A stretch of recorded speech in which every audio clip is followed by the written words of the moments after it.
In the world of modern sports, a few legendary venues are recognized by a single.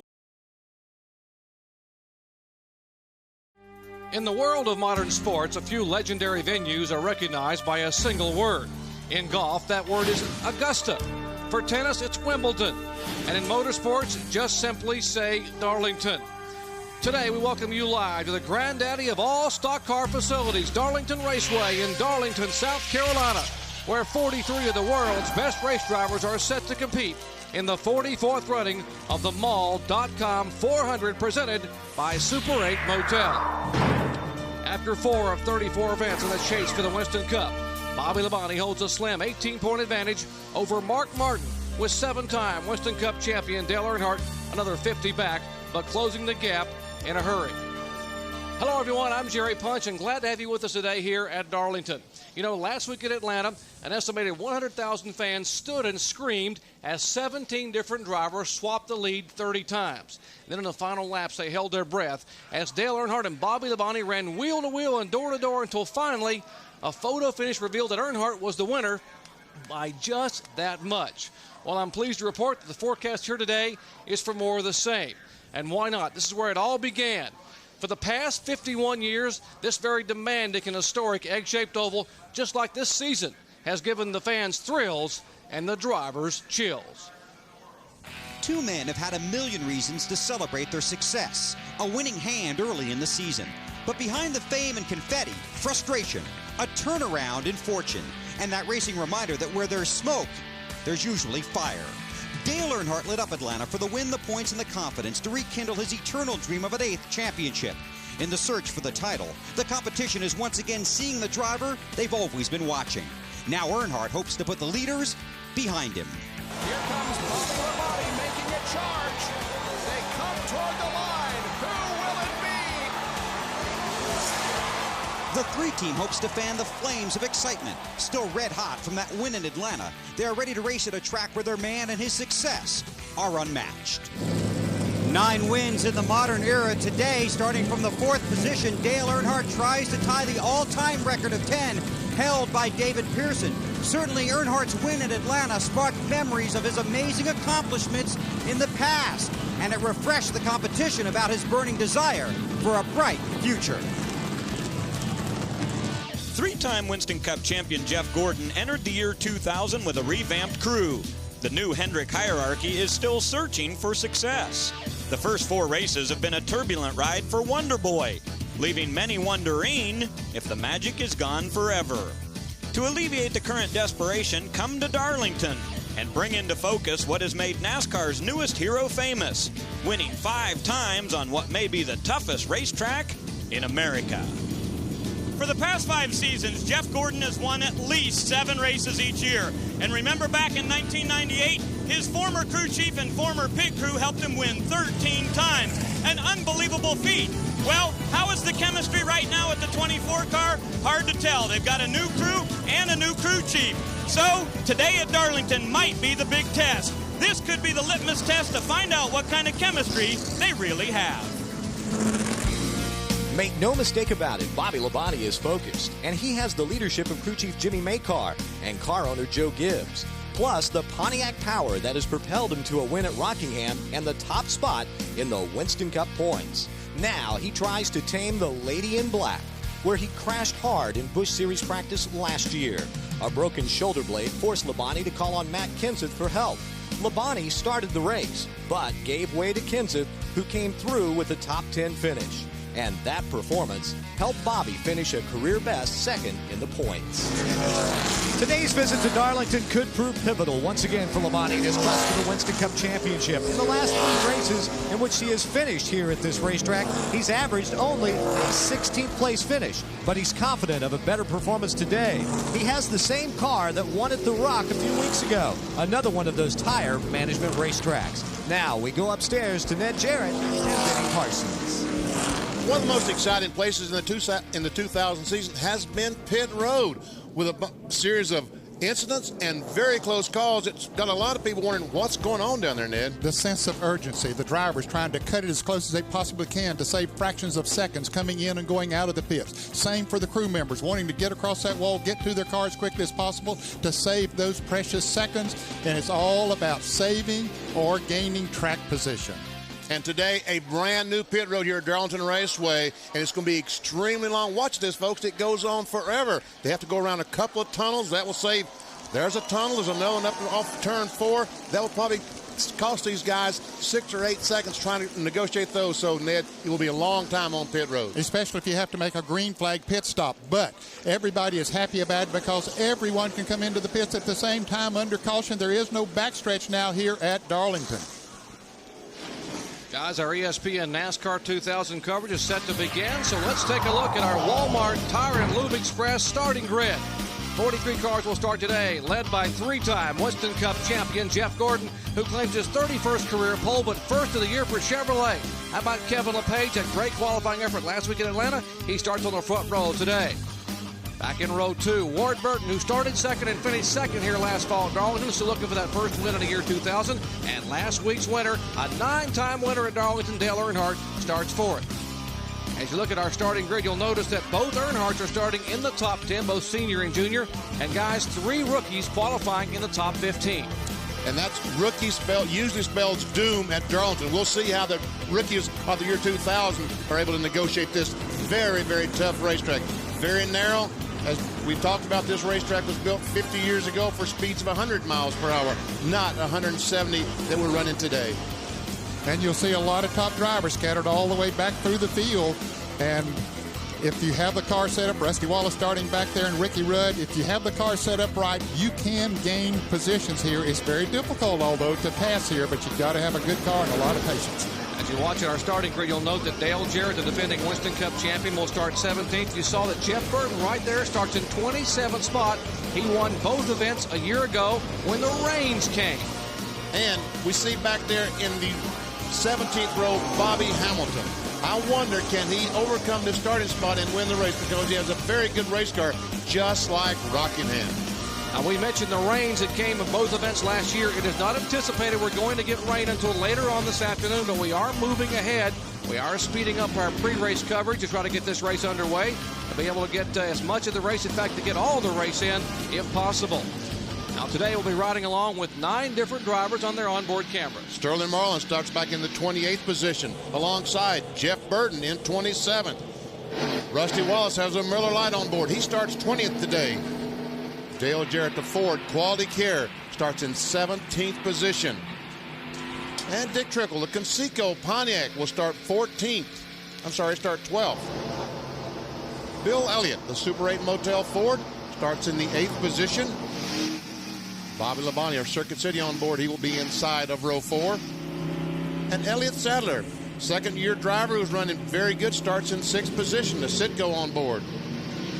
And Ward Burton, the Husqvarna on board. He will be starting 3rd, looking at that front row. As the lights out atop the pace car, green flag pretty quickly. Our race analysis will show you that the race today will be 293 laps on a 1.366 mile oval, 2.249 million. The pit window is 70 to 75 for fuel, but it won't go that far because this racetrack's so abrasive on tires. And that is the key factor, saving those tires, saving those rubber donuts. You got to have them all afternoon here at the track they call Too Tough to Tame. Glad to have you with us. We are set for the green flag for the 44th annual Mall.com 400.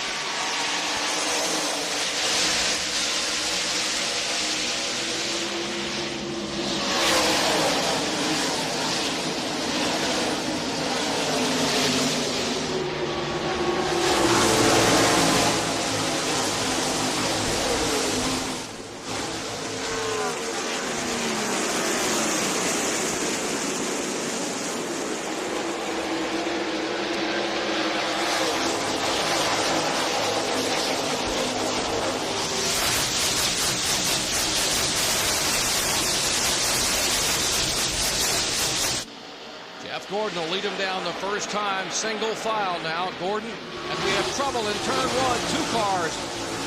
Nemechek involved, the 36 involved. Kenny Schrader Sterling Marlin spun down there. He's coming on around. He should be okay. Caution is out. Flat spotted all for him. You didn't blow him out, did you, Sterling?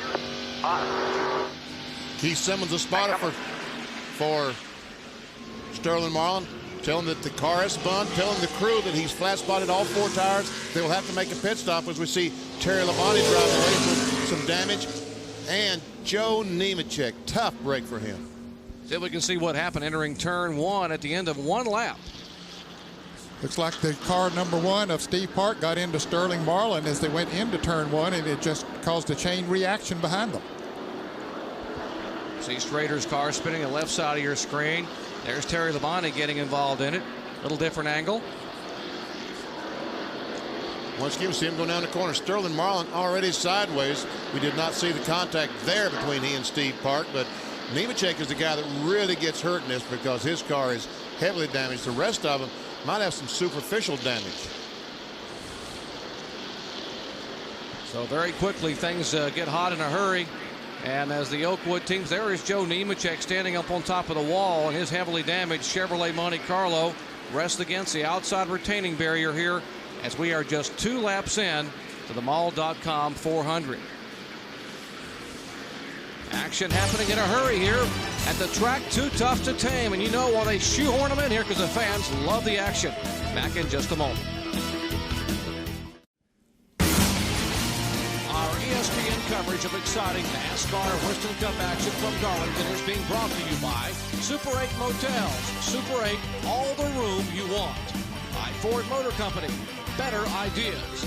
And by Polaris ATVs. If you're going to ride the best Polaris. Now we are working the first caution flag today, and there's the Kenny Schrader car, the Pontiac, M&M sponsored Pontiac on pit road. So we check in down on the pits with Ray Dudley. Well, Jerry, lots of pit stops here, including Kenny Schrader in the M&M's number 36. He came in. All the guys that made it on pit road used 4 tires. So already in this race, 1 set of tires down for the 36. Now the 7 car is on pit road right now, and the problem is the transmission is locked up. They cannot get it out of 4th gear. They're working on it right now, but he's going to lose a bunch of laps here while they work in the pits. There's Terry Labonte, the Kellogg Chevrolet. He was one of the cars involved. He just joined us. The caution coming out at the end of 1 lap. Here are the cars involved. Joe Nemechek involved. The actual first contact was Steve Park and Sterling Marlin. And then Nemechek and Schrader get together. Terry Labonte is involved. And that's why we are under caution here, having completed just 4 laps of 293 in this 400-mile event. First caution flag today coming out at the conclusion of lap number 1. And watch the contact here. As the car number 1 and 40 get together, Nemechek has nowhere to go. And of course, there is the 36 car of Schrader involved as he slides across the racetrack. Working caution number 1 here at Darlington Raceway. The track too tough to tame. Already felling some key competitors, including Joe Nemechek, who had his best finish of the year last week in Atlanta. But he will not have it again today. Back with more live coverage in just a moment. Stay with us. Back at Darlington Raceway in Darlington, South Carolina. We're getting set for the restart here as the caution came out on the very first lap of the race. 4 cars involved, the most heavily damaged, that of Joe Nemechek, having been taken back to the longevity. Patience. I'll talk about that as a key to victory today, patience. And we hear the spotters talking to the driver saying, please be patient. Green.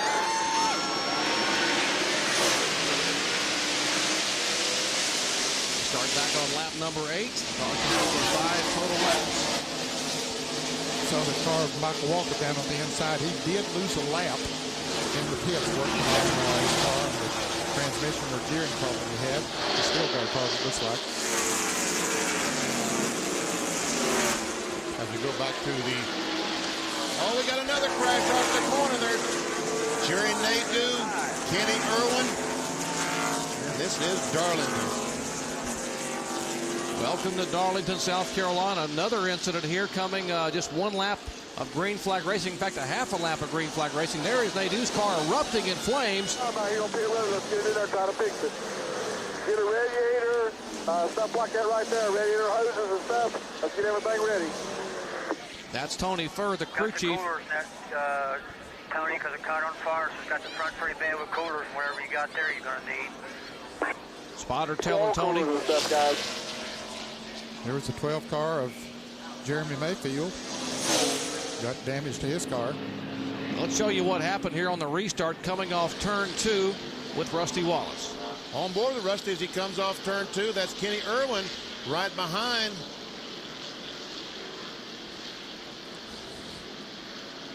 And right there, a little contact between Rusty and Kenny Irwin. Kenny, who tries to save it, just goes straight right in the outside retaining wall. And right in the groove in front of all those other cars coming off of that turn. We're lucky that more cars weren't involved than the 3 that I know of. Heavy front end damage on the 42 of Irwin, but the most seriously damaged appears to be that car, the MichaelHolligan.com Chevrolet of Jerry Nadeau. Look from Jeff Burton's vantage point.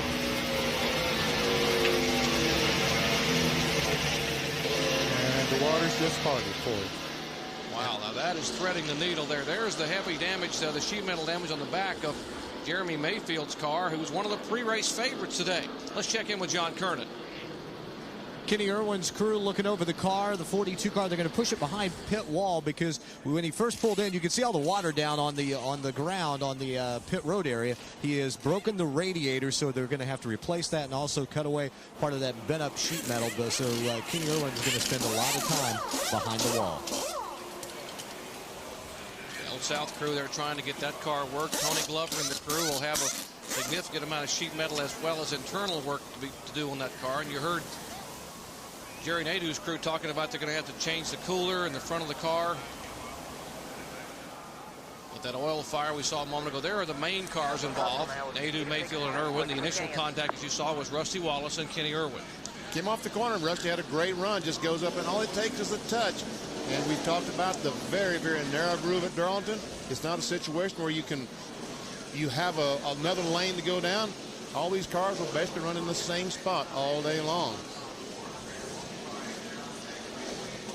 Well, if you're scoring at home, the box score reads 10 laps, 2 cautions, and 8 race cars. That's what's been involved thus far. If you just joined us, walked in the house and flipped it on, that's Darlington, folks. And there's a look at Johnny Benson's crew working on his car, Lycos.com Pontiac. Now we see he has some, well, I don't know where this damage came from. I guess in this last crash, he ran in the back of someone. We see them working there on the right front fender, trying to beat it out and put a piece of tape over it. Yeah, we saw those 3 cars that had major damage, but there were a lot of other cars Middle of the backstretch. together back there. And Johnny Benson apparently was one of them. Start making more tape blankets, guys. Making more tape blankets, guys. James Zenser, crew chief, tell him get. Base car entering turn 3. Go, go, go, go, go. 4,000 even. Give me some brake clean on some racks, too, so we can wipe the hood down real good. Reminding him 4,000 RPM. On in, pull left's on, and I'll go back and work on the right. Pad started to lift up the minute he hit any speed whatsoever. See, that's what they're talking about brake clean. They have oil on the hood, and that tape won't stick to it. So they're going to try to clean the oil off, so the next piece of tape they put on will adhere to the hood and fender. All right, work continuing on Jeremy Mayfield's damaged Mobil 1 Ford, one of the pre-race favorites. Here's the incident. Lap 8, contact, Rusty Wallace, Kenny Irwin. Irwin spins and it all breaks loose behind him. Under caution for the second time at Darlington. Back at Darlington Raceway is still working caution. You see Jeff Gordon there. He was our Bud Pole Award winner here, his 31st career Bud Pole, and he becomes the 4th different Budweiser Pole Award winner here in the year 2000, joining Bud Shootout qualifiers Dale Jarrett, who won at Daytona and Atlanta, Rusty Wallace at Rockingham, and Ricky Rudd at Las Vegas. Gordon, the 4th entry in a 2001 Bud Shootout. Let's check in down in the Mayfield pit with John Kernan. Jeremy Mayfield just pulled away as we get the 1 lap to go before we go back to green. They've taped up the damage that was on the front end of the car, but the most significant damage to the 12 car was on the rear. The deck lid's been pushed way up, so they had one of the crewmen had to jump on top of the trunk lid and push that down. They then taped over the opening parts there, and they also had to cut off that rear bumper cover. It was just the only damage to the car, but still, with the way the spoiler is and the air that'll hit that, he will not be able to run nearly as speedy. He's also lost the lap on pit road. Now let's go to Ray Dunlap. Well, John, a week ago, Joe Nemechek had a top 5 finish. This week you're in the garage. Things got pretty ugly out there in a hurry, didn't they? Oh, yes. Fortunately, I'm okay. They're going to fix the race car. We'll get back out, get some points. But I don't know what's going through some of these guys' minds. They're just sure not using their heads today. It's a shame. Our Oakwood Chevy got tore up pretty good. I thought we were pretty decent in practice. We didn't qualify good, 30th.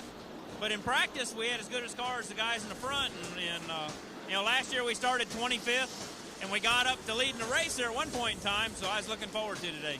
Well, guys, that was the first crash, and we got more cars back here to report on that were in the second crash. All right, our Napa field summary shows you where your favorite driver is running as we are still in the early laps here. Gordon, Ward Burton, Mark Martin, Kevin LePage, and Dale Earnhardt in the top 5. Elliott Sadler had a great qualifying run, still sitting in 6th position.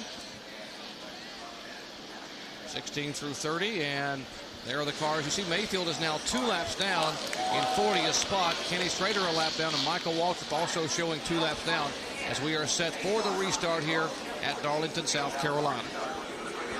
Green, green, green. Schrader down on the inside, trying to beat Jeff Gordon down into turn 1, try to get one of his laps back. And about for the lead is Ward Burton. Pulls up on the inside of Gordon off turn 2, takes the lead.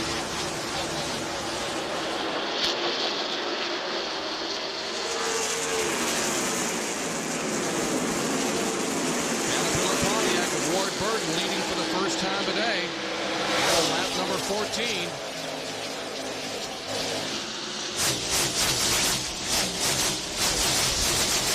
Waltrip is back into the pits, and Jeremy Mayfield coming back into the pits. There's a look at last week's winner, Dale Earnhardt in the Goodwrench Chevy. What a final few laps it was at Atlanta. He is a 9-time winner at Darlington. If you look at his practice times and qualifying efforts, he has to be considered one of the favorites today. And for a taste of the race, let's go to our Jimmy Dean telemetry to see what kind of speeds we're talking about here. Elliott Sadler goes down in turn 1, over 170 miles per hour. We'll see if he slows down to about 154 with the slower speed. And he comes off turn 2. Folks, you're not going to believe the difference in speed in the middle of... Bear with us, Johnny. It's going to get tighter on you. All the tape's going to blow off, but we'll fix it later. Be patient. Slow and low. We saw 154, 134 down into 20 mile per hour difference. Up there. Come on by. Come on by. You're all right. Another car in the wall. Ted Musgrave in the Power Team Chevrolet has scraped the wall. And the caution flag indeed will wave for the 3rd time here in less than 20 laps. Significant right side damage, Ned. Right front heavily pushed in. Yes, it is. Damaged quite a bit there, Jerry. You can see that right front tire is flat. Kenny Schrader got one of his laps back. He was able to beat Ward Burton back to the start-finish line. So that's good for him, but bad for Ted Musgrave and the Power Team. Right on board with Sterling Marlin, the Coors Light on board. We'll see the smoke. And Musgrave, both front tires are locked up, just going straight in the wall. It's like the right front tire went flat or the accelerator hung or something like that. Something happened that it didn't look like any other vehicle was involved. He just locked those wheels and shot straight into the wall. And he was trying to lessen the impact, I guess, by locking the brakes up and before he got to that turn. As you watch Ted Musgrave try to climb out, let's check in with the driver involved in that previous incident, Kenny Irwin.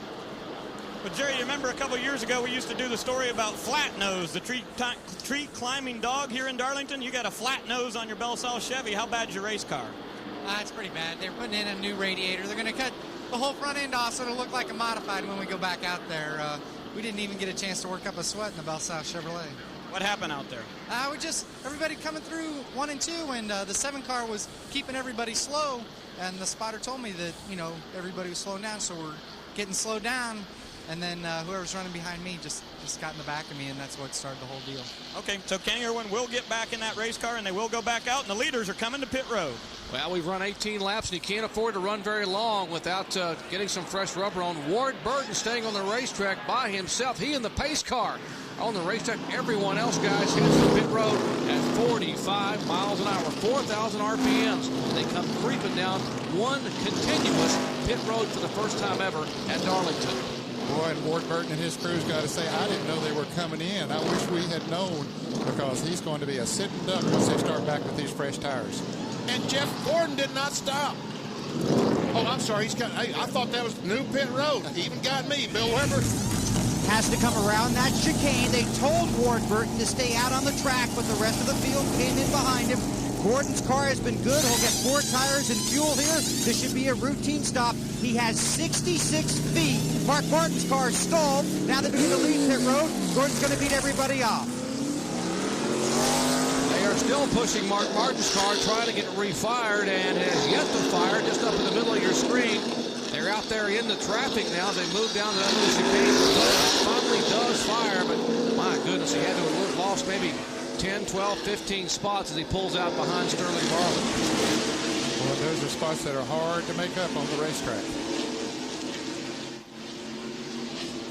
And there is the Ted Musgrave Power Team car. And if you're wondering, Ted Musgrave, of course, subbing for the injured Jeffrey Bodine, who continues to heal at home. I know Jeffrey is home watching. In fact, wanting to be here at Darlington this weekend, and is getting better and better news, I'm told, from the doctors. Dr. Branch taking care of him, the same guy who did the operation on Dale Earnhardt earlier back in the wintertime, saying that Jeffrey might be back in the race car as early as the early part of May. So that's great news for Jeffrey Bodine and his Jeffrey Bodine fans. Not good news for the Power Team Chevrolet. They have the latest car to produce a caution. Caution number 3 coming out at Darlington Raceway. Back in just a moment. Back at Darlington Raceway, Darlington, South Carolina. Pit stops have been the order of the day, and the big loser in that pit stop was Mark Martin, whose car stalled. And take a look at our Coca-Cola pit summary. You see he came in 3rd and came out 27th. Ouch. Let's check into Mark Martin's pits. Talked to Jimmy Finning, Mark's crew chief, and he said that Mark just simply stalled the car leaving pit road. Mark apologized for it and told the crew, hey, good pit stop, guys. And Jimmy said, yeah, Mark, we've got all day to make up those positions. And now we're getting ready to go green. And when you can, I have an update on Ricky Rudd and the problems with the front of his car. Green. Yet I believe Ward Burton and his crew made a mistake by not pitting with the rest of the cars. I have to agree with you, man, because he's off sequence as far as the other cars are concerned now, and I feel for that possible. Well, let's find out why Ward Burton opted not to pit. Let's check in with Bill Weber.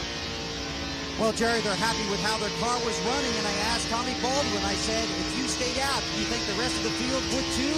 He said, yes. I said, how's your car now? He goes, I'll let you know in 10 laps. So they're watching and waiting to see what happens. John? Well, I mentioned about Ricky Rudd. During the commercial break, both Ned and Vinny said they believe the car had a problem at the front of it. In that second wreck, Ricky ran into the back of somebody, knocked the front screen out. So during this last pit stop, not only did they take 4 tires, but they also taped another screen on the front of the air dam to keep the rubber and stuff from getting through the radiator. Up the radiator. So Ricky should be fine.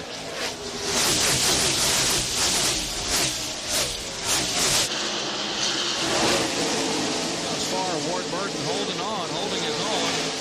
Right now, Dale Earnhardt, the 3-car, trying to get alongside Jeff Gordon. Get down at 13, they'll be in your way. Inside looking, 12, clear. Inside looking. I was talking about a moment ago, going by Robbie Gordon. It's Gordon in the 13th Still car. inside. And Dave Marcus almost makes contact with Robbie Gordon off turn 4. Clear all around. Well, he's looking pretty racing here today. Marcus, the oldest driver in today's field, 59 years of age. Had a great qualifying run, 26th position. Well, loses another spot to Johnny Benson in the 10. Clear all around. Stacy Compton.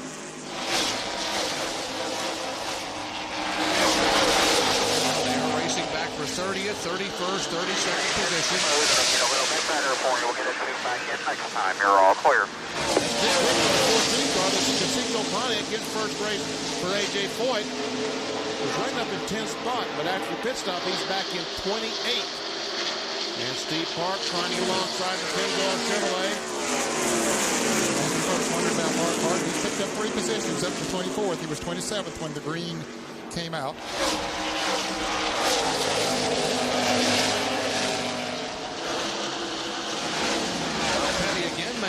trying to go by Dick Trickle, and he passes up the Seco car, so a pair of Pontiacs. Here's Mark Martin trying to find his way back toward the front. Goes by rookie Dave Blaney. It is for position. Put him up to 23rd.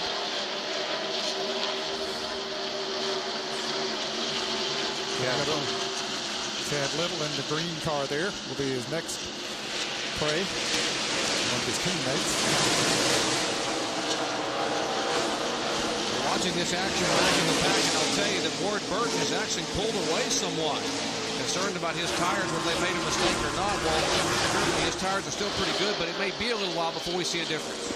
According to our computer up here, the last lap he ran 162 miles per hour, and the guys that changed tires averaged only 161 miles per hour. I think in the long run is where it'll really tell the difference as far as the tires are concerned. They normally watched yesterday in practice in happy hour for about 20 to 25 laps.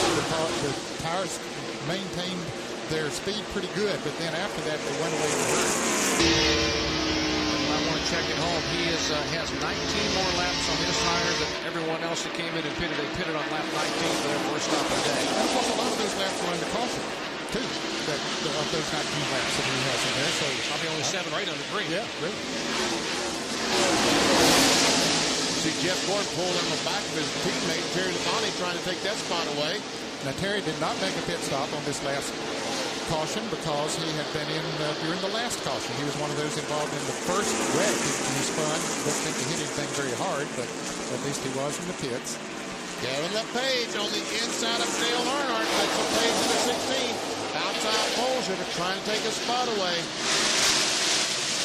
Now, what's going to happen? Who's going to back off? Earnhardt. Wise and patient. He backs off. Let LePage go, so he'll just drive under and pass him off turn 2. And that is called the Earnhardt maneuver here in Darlington. How many times has he pulled that off over the year? First time he's pulled it on Kevin LePage, but as long as LePage runs up here, he'll try that again. Kevin LePage with a great qualifying run. It looked like he was going to get the pole on Friday until Jeff Gordon knocked him off with the last qualifying run of the day. LePage still trying to get around Earnhardt as they go down into turn number 1. The car in happy hour developed a vibration. They could never determine what caused the vibration on LePage's car. So Pat Trice and his crew chief says that this morning they changed everything they could think of. The transmission, the drive shaft, the rear gear, trying to get rid of the vibration. And so far it seems that whatever they did, they got it fixed because Kevin has not complained of the vibration in the early going of this race. His car looking awfully good, John, and so are the Joe Gibbs cars. They're running right behind Dale Earnhardt. And so is the 99 of Jeff Burton. He is coming up through the field. He is currently in 14th position, just picking off one and then the other. And he's starting way back in, 27th position. Take a look at our Jimmy Dean telemetry and see what kind of speeds he's turning. Going beneath Dale Earnhardt Jr. and the Budweiser Chevy, or trying to anyway. We can see that these slower cars had Jeff Burton down to 121 miles per hour, about 10 miles per hour slower than the telemetry we saw earlier. As he goes by Dale Earnhardt Jr. Terry Labonte has moved back a couple of spots. Dale Earnhardt's got by, the 16 cars got by, and also Jeff Gordon by Terry Labonte. Bobby Labonte, Circuit City roof cameras. He goes by his older brother Terry, or tries to. Terry's very first start came here in Darlington way back in 1978. His very first win came here in 1980, in the fall of 80. So riding along with Bobby Labonte. Teammate Tony Stewart running nose to tail back in 9th and 10th position. Brother Terry is an 8th spot. Bobby Hamilton has closed up on the back number of Ward Burton. Now, Hamilton's tires are not as fresh as Jeff Gordon's, but he did have fresher tires than Ward Burton. His car only has 6 or 7 green flag laps on them before he threw the green flag a few laps ago. And then you talked about at the top of the show his car was yesterday in practice. He was extremely good at Rockingham a few weeks ago on the track that's very abrasive center of this. Now he wants to lead. He's taking a look, going in turn 3 and takes the lead. Lap 36, Bobby Hamilton will be shown as our 3rd leader here at Darlington, South Carolina. His Kodak Chevy. You mentioned Rockingham. He led 3 times for 42 laps down that 1-mile oval. And as you and Jeff Burton looks like a man on a mission. Here comes that Exide Ford. He is coming toward the front. Watched him yesterday in happy hour, and I'll tell you, he was really, really good for about 25 or 30 laps. And after that, his car seemed to go away some, but it was extremely fast for that period of time. He said to make some adjustments on it overnight, and hopefully take care of that part where it slowed down on long runs. Our Super 8 serial scoring shows that Burton started 27th, and he makes it by the 5 car here. He will now be in the top 10. He is currently in the 11th spot.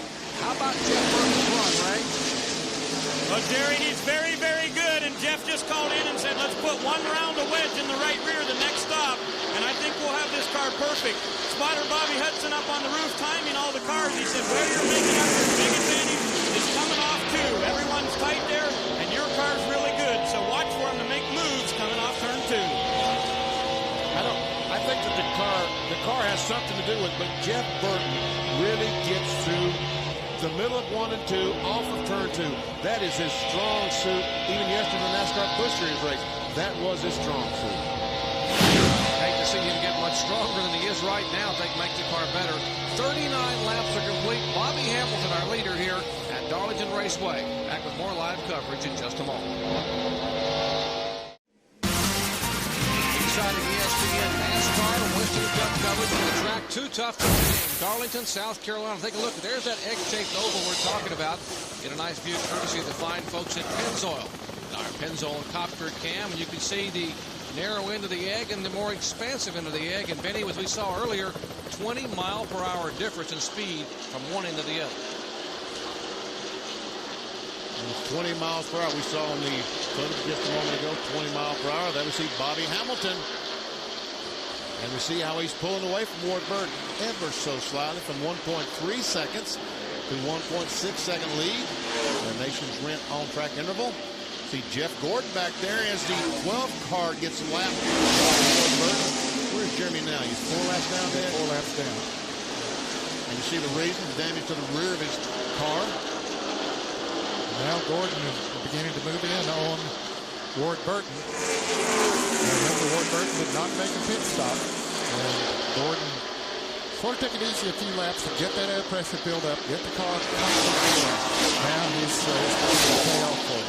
Take a look at Rick Mast. Good run for the Big Daddy Chevrolet. Larry Hendrick owned car started 41st. He's involved in that first incident on lap 1 where he spun. John Kernan told us a moment ago in commercial that Mast came on pit road, took on 4 fresh tires, and he is holding his own in 4th place. His 312th career start. Still looking for that first win. And a great run thus far for that Big Daddy's car, Rick Mast.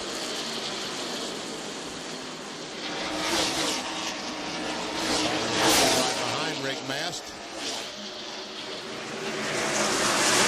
These cars are running fast enough miles per hour wise that this thing called aero push comes into effect. When you pull up behind someone and you lose the air going across your car, you lose some downforce.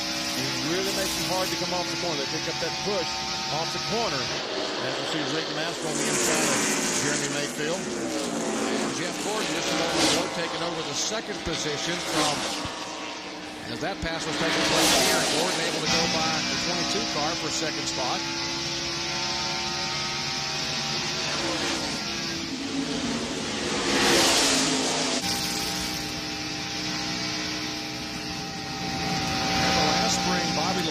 Broken his shoulder in the Saturday Busch Series event, and they had Matt Kenseth subbing for Bobby. Kenseth drove this car to a top 10 finish, so a pretty impressive run for, and that may have saved Bobby Labonte's shot at the top 5 in the points. He ended up finishing 2nd overall in the point stand.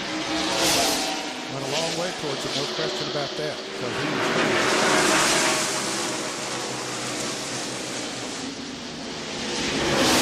Mark Martin is gradually coming up through the field. Remember, he was in 27th after that pit stop. Picked up 11 positions since then, just past Rusty Wallace. Now he's moved into 16th position. Let's check in on his progress. Talking about Mark Martin with John Kernan. We already documented the problem that Mark had stalling the car leaving the pits. Now, I neglected to tell you, they also made a chassis adjustment. The car was just a little bit loose, so they put a round of wedge into it to try and tighten it up. And the last few laps, Mark said the car feels pretty good to him right now. So as he tries to pick his way toward the front, it's hard to imagine what he could be doing now if he hadn't had that problem on pit road, because he's got a very good race car. Again on Dale Jarrett, who currently is in 14th position, taking a look out the back of the Quality Care bumper cam. And Jarrett just goes by. Jimmy Spencer takes over position. Mark Martin now will go down to the inside of Spencer as we look out the back of Jarrett's car. So Martin takes over the 14th position. John Andretti, the STP Pontiac. Bill Elliott, balanced position. That's back about 18th to 19th. Not about, it is 18th and 19th. Rusty Wallace right in front of Bill Elliott, the 17th place car. And right behind Bill Elliott, our Citgo roof camera is Elliott Sadler, dropping for the Wood Brothers, who are celebrating their 50th anniversary. And now looking back from Rusty's bumper cam. We're all over Bill Elliott, front and back. If you can't do anything, we're not going to see. Elliott, a 5-time winner here in Darlington. And how about this battle here? Kevin LePage in the Ford and the young Earnhardt, 25-year-old Dale Earnhardt Jr. And this young man is a talent. And as I said before, I don't think that I've given Dale Earnhardt Jr. enough credit for his talent. I think I've given a lot of credit to his operation, his team, and Tony Eury and his dad. But his brother Robert Chevrolet, very talented young man. I got yesterday when we talked to Earnhardt Jr., he said he likes this place. You said? Well, he's young. He'll learn. He'll learn.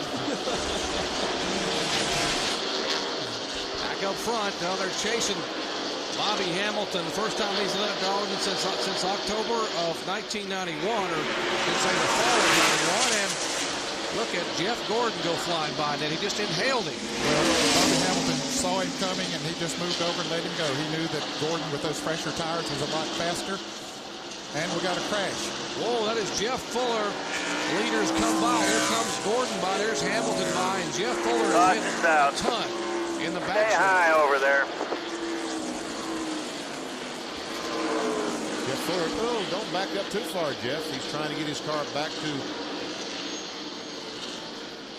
Well, this is going to be a break for these guys who have not made pit stops before. Ward Burton didn't fall back too far there, so it's going to put him right back in the thick of things. It'll work out good for him. Yeah, we talked about what a huge disadvantage it was. Ward Burton only fell back to 3rd position.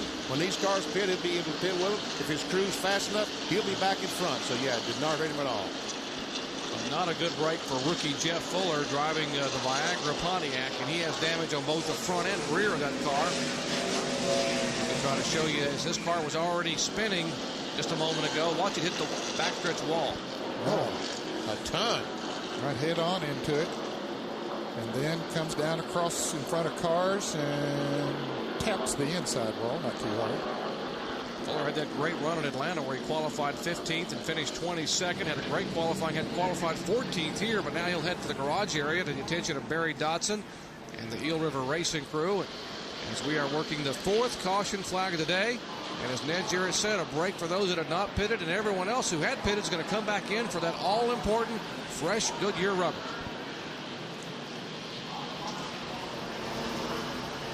.45 miles an hour down pit road. It seems to take into turn. Jeff Gordon at 45. Slowly coming down pit road. Hamilton finally stopped this pit. Ray Dunlap. Well, Benny, they brought a brand new race car here. This is the same car they tested with at Bristol last week and set a new track record there. A very fast car for Bobby Hamilton. No chassis changes right here. They went up a pound on the right front tire.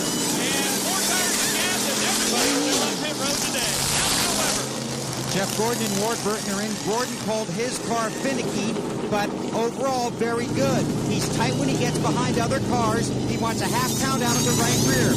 Ward Burton has a new gas man this week after they had trouble fueling the car last week.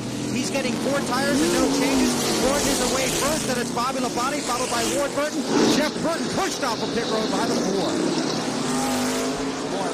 Look how close those times were. Now, that is outstanding pit work. 16.8, 16.8. I mean, all of them in the 16.5-second bracket. And that's the competition on pit road. And it even gets a little heated up down there. So trying to be able to get in and out of your pits. But you got to applaud the folks here at Darlington. One continuous pit road, and it really has leveled the playing field. Yes, thank you very much, guys, for allowing all these cars to be on the same deal. When they qualify, you don't have such a huge disadvantage. I think the 77 car, I think the gas man or something is going to get pulled down the pit road. There he is, trying to get an adjusting wrench out of the back. You see it on the back of the car there? And finally he says, I better leave. And he just falls on pit road. But that wrench still in there. Did it come out? Yeah, it's still in there, so he'll have to come back in. Might have been Bill Lewis, the catch can man for Robert Presley. And Presley will have to come back on pit road as Dennis Cave, the gas man, stands waiting to pull the wrench out. Back in a moment. And we are being told there are some sprinkles of raindrops over down the back stretch. Let's check in on the Jeff Burton car in their pits with Ray Dunlap. Well, Jerry, we saw that they were coming on strong there. They did make a little bit of a chassis change. They went down 1 pound of air pressure on the left front and made a track bar adjustment. Jeff said his car was just a little bit tight going into turn 3. He thinks they've got it fixed now, and he wishes he was up front because that's where he usually is when it's raining. Now to Bill Weber. Dale Earnhardt was tight off of 4, loose off of 2. Then at the end of the run, he was loose all over the track. They took this rubber out of the right rear during that pit stop, and they also made an air pressure adjustment to try and improve the handling of the race car. Out of John Kearney. Kevin LePage had complained that his car was tight on the entry, loose in the middle, and really tight coming off of the turn. So Pat Tryson called for them to pull half a spring rubber out of the right front and also to make a track bar adjustment. And that's why they lost a few spots on pit road. And the vibration is gone, and there was a flutter and popping in the engine. But Kevin has just reported in that everything is fine with the race car right now, although they did lose a few spots because it took them a little bit of extra time to get that spring rubber out. Well, we worked in caution number 4 to an incident over in the backstretch, and Jeff Fuller's car hit the wall, and everyone came down pit road with the exception of a few lap cars. Let's show you what happened at Robert Presley's pit. This is gas man Dennis Cave. And he is a big boy, got to be about 6'4", 6'5", goes about 260 or 70 pounds. And he had hold of that to wrench, and he will come back in, bring him back in. Now they're going to make an adjustment while they're in there. That's what they were trying to do to begin with. So they put 1 round of wedge in the left rear. And he says, okay, go ahead. I got it fixed. Dennis gets the wrench back and says, how did this thing get bent? Let me see. How do I remember? Oh, yeah, it was trying to pull me down pit road. That's how he got bent. And he's telling Ryan Pemberton, the crew chief, said, look, I bent that thing. I'm Superman. He's a big boy. Absolutely under caution, unknown the worst for wear. Robert Presley did not lose a lap. He just toward the back of the tail end of the lead lap. We'll show you your favorite drivers running with our Napa Field summary here at lap 60. Jeff Gordon being shown as a leader. Bobby Labonte, Ward Burton, and Jeff Burton in 3rd and 4th. Rookie Matt Kenseth rounding out the top 5. Check out 16 through 30. Elliott Sadler leads that group. Terry Labonte's back in 22nd. Rusty and his brother Kenny, 23rd and 24th. Robbie Gordon in 30th. And you see there are 34 cars on the lead lap now. Johnny Benson being the last one on the lead lap. Working caution number 4 of the day here at Darlington Raceway. Back with more live action in just a moment. Back at Darlington Raceway in Darlington, South Carolina. You wonder why this track is egg-shaped? We're going to show you over here in the corner right here. That is a minnow pond, and that farmer Ramsey that owned that minnow pond said you could build this racetrack, but instead of making the track come all the way around here like it would to be symmetrical, nope, you got to have to make it very narrow there. And because you're not going to disturb my minnow pond, that's why we have one of the most historic facilities in all of NASCAR. You want more information about what's happening at Darlington? Well, you could log on to the Information Superhighway. NASCAR online at www.nascar.com. Real-time information about your favorite driver and what's happening here right now, which is the green flag about ready to reappear at Darlington, South Carolina. Green, green, green, green, green, green.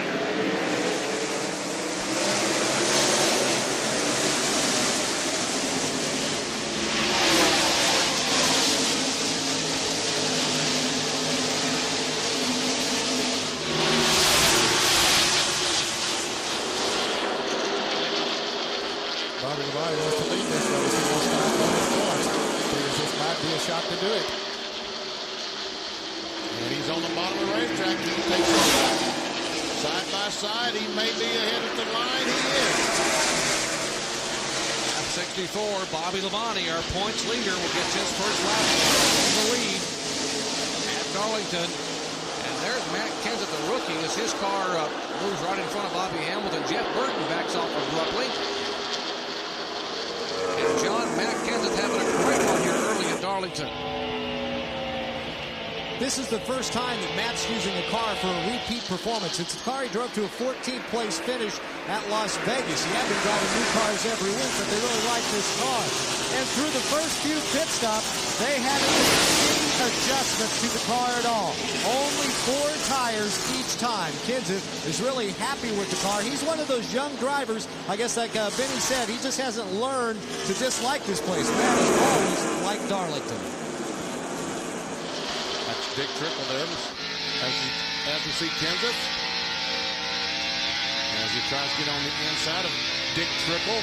Trickle is a lap down, back in the 35th position.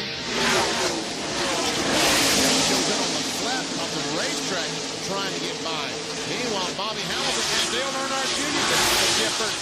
Jeff Burton, that's the 3rd position he has lost in the last 3 laps. Both Kenseth, Bobby Hamilton, and now Dale Earnhardt Jr.'s gotten by Jeff Burton. Trickle now once again the Conseco car. As they go by, here comes Burton on the inside. Now Earnhardt Jr. for the position. That is for 6th spot. And right behind him was father and son, Dale Earnhardt and Dale Earnhardt Jr. And now Mark Martin on the inside of Jr. These guys see a few raindrops there. They get excited thinking they're going to be racing here to the halfway point. There is weather moving in. We were told it was much, much further away, but they're getting excited here just 67 laps into this one. Way, but sometimes what you get in your mind is different from what happens out on the racetrack. Johnny Benson's 10 car comes off the corner. And wow, gets it loose, and does a fantastic job saving it. And so did Dave Martin do a good job of backing off and not getting into it. All right, here's Ward Burton, the car number 22. Qualified 3rd. Started 2nd last fall here at Darlington. Finished 2nd. Right behind his brother, Jeff Burton. Bobby Labonte is showing the way. Let's check in his pits with Bill Webb. And Labonte helped to the front by another excellent pit stop. 15.31 seconds. 30-50, you're all clear. 8 stops. The team averaged 15.26. Labonte has been a little loose off. They took 1 pound out of both rear tires. You're all around.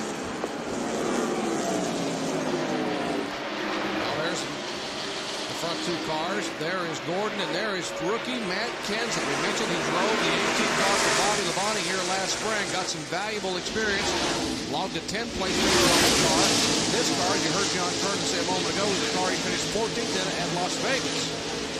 Look at Bobby Hamilton off that corner. Meanwhile, back to the lead. These 2 Pontiacs nose to tail.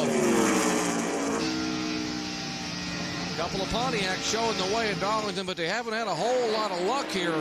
Take a look. They have not scored a victory at this track in the modern era of motorsport. You're all around. And folks, Kenseth now taking over 3rd, and Bobby Hamilton, Jeff Burton. So Gordon losing a lot of positions. But I don't think he's going to have to worry too much. I think he's going to be okay. His car is not very good in the first 8 or 10 laps. And he gets those tires seated in the way he wants them. We'll see if he's able to come back like he did the time before. The driver has to be patient. He has to run according to how his car will let him run. If Jeff Gordon thinks he's going to abuse the tires these first few laps by running hard, he's wisely backing off and saving those tires to the end of a run. Clear all around. Now we got a pair of Pontiacs. As we got one Pontiac passing another, Ward Burton takes the lead. Happens very quickly here. Lap 72. Burton taking the lead in turn 3. He's flowing real low in 3 and 4. Now look at him coming back up. He just got that air pressure build up to his satisfaction, and his number 99 Ford beginning to ramble now.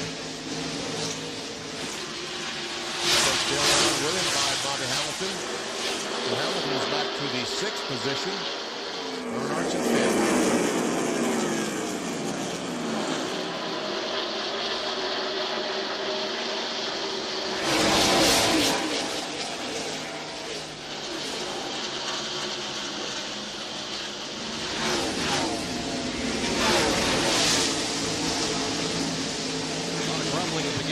over who had maybe the best manufacturer, best made cars, I think it's been pretty even thus far. We've got 2 Fords that have gone to victory lane, a Pontiac and a Chevrolet. And we got a couple of Pontiacs up front and a Ford and a Chevrolet and a Ford. See Kenny Wallace, the 55 car, square D. Robbie Gordon in the 13. There's Kenny Wallace. He goes down in turn 3. He's currently running in 27th position. And Dale Earnhardt goes by Matt Kenseth. Moves him into the 4th position.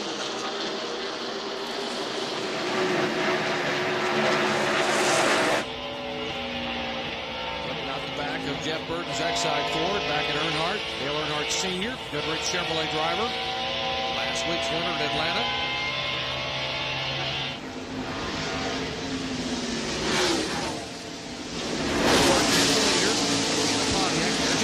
The Caterpillar colors. Behind him is the Pontiac Interstate Battery sponsorship for Joe Gibbs' own Bobby Labonte car. 3rd place being shown is Jeff Burton, Ford Taurus. Earnhardt back in 4th. Kenseth now back in 5th position.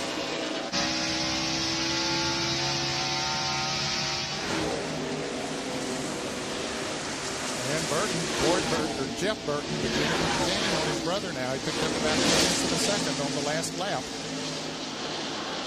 There's Gordon, Mark Martin, Earnhardt Jr., and Tony Stewart.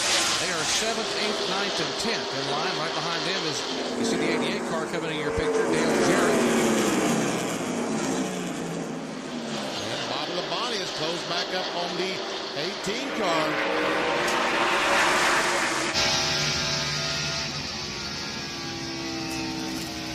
Some of our pit reporter Bill Weber says that Bobby Labonte is complaining that he's hitting his rev limiter on the backstretch. Let's listen and see if we can hear.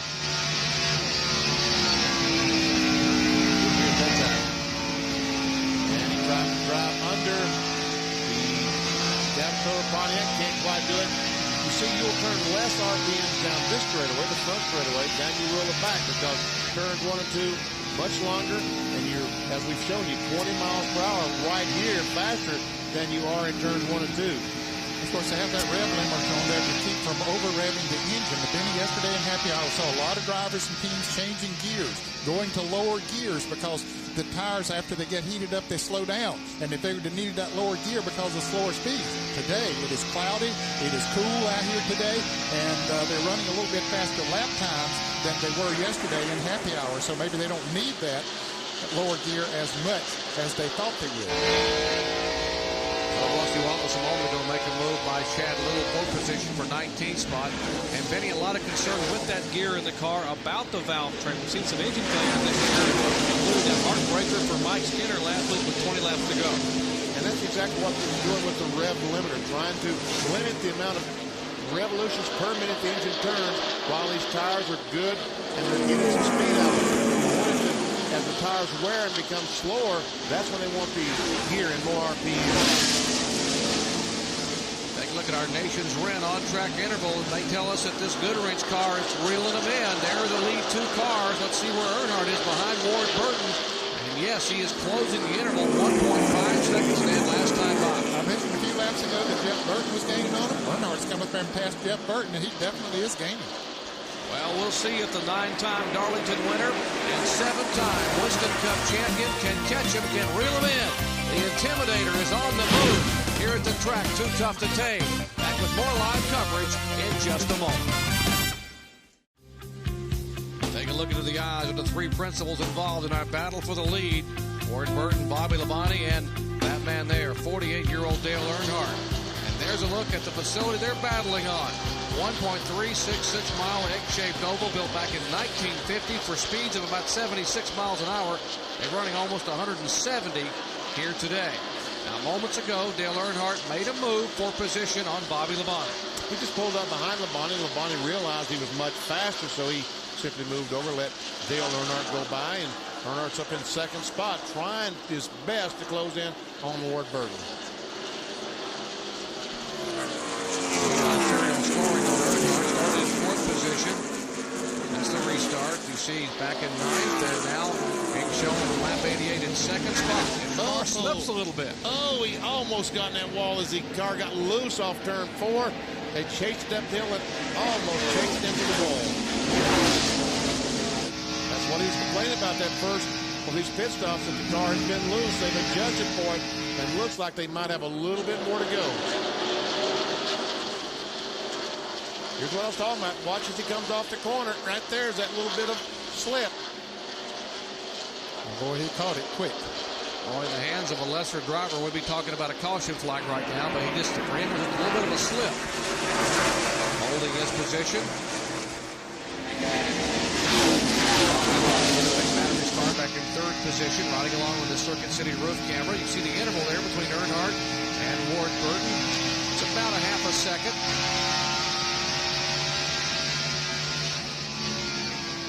Last time by, Earnhardt was faster than Ward Burton. And watch these guys how high they're going, trying to catch that green racetrack, trying to let the racetrack help their car handle around the racetrack. Looks like both of them ran about. Earnhardt a little bit quicker than Ward Burton. About 600ths of a second, but also the lead that Ward had. It was 52, and now it's 4600ths.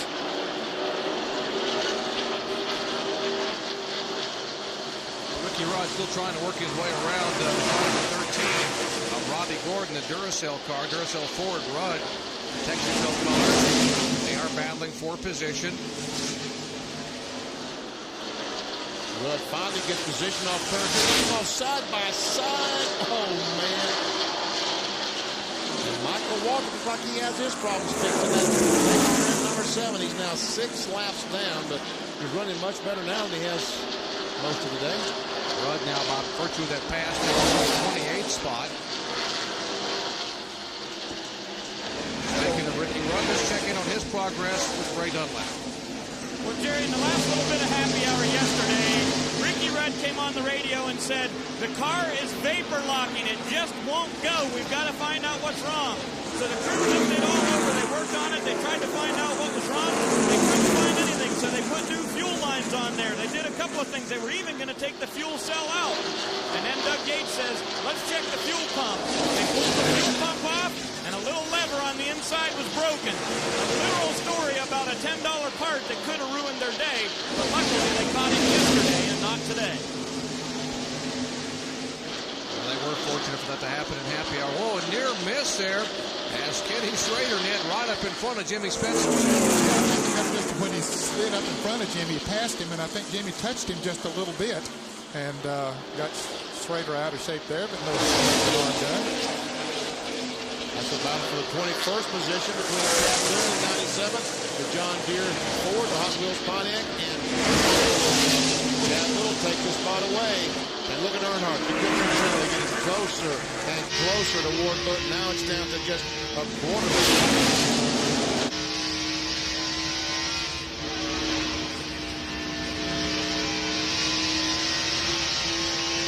Started third, currently leading here. Same car he finished third with at Rockingham. In fact, both these drivers were in their Rockingham cars. Earnhardt finished second in that same car, number 3, and Ward Burton finished third in this exact same Pontiac, number 22. They're running first and second here today, and the guy who won, by the way, at Rockingham is running third in his same car. That's Bobby Labonte. And we see that time Bobby Labonte was the quickest of the top 3. And we go back to Tony Stewart. Now Dale Jarrett was the third fastest car.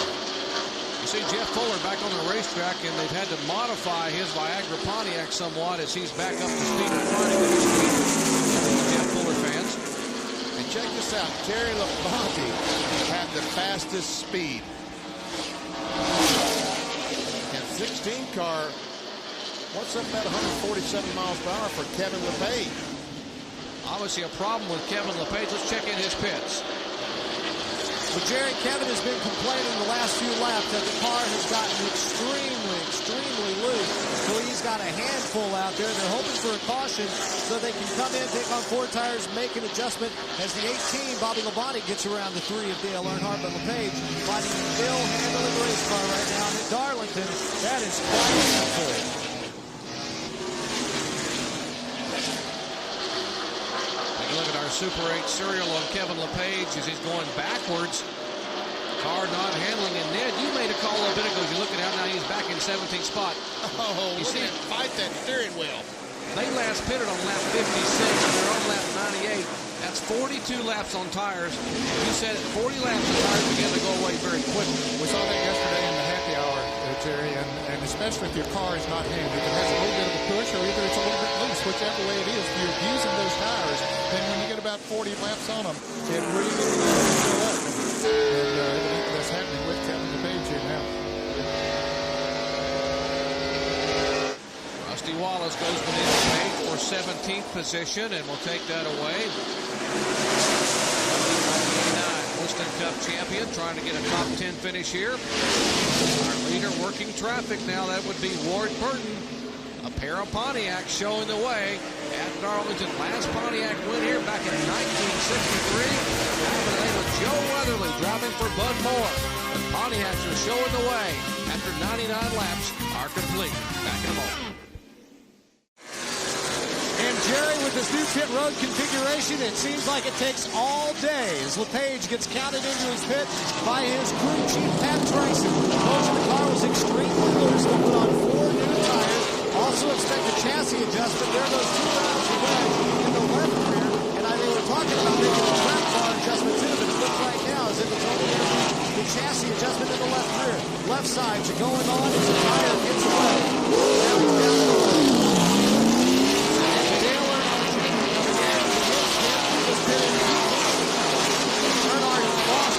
Spots out there on the racetrack, and so far they will make a track bar adjustment in the right rear. Right sides are going on for Dale Jr., who his worst qualifying effort of the year, and that was a 10th place effort.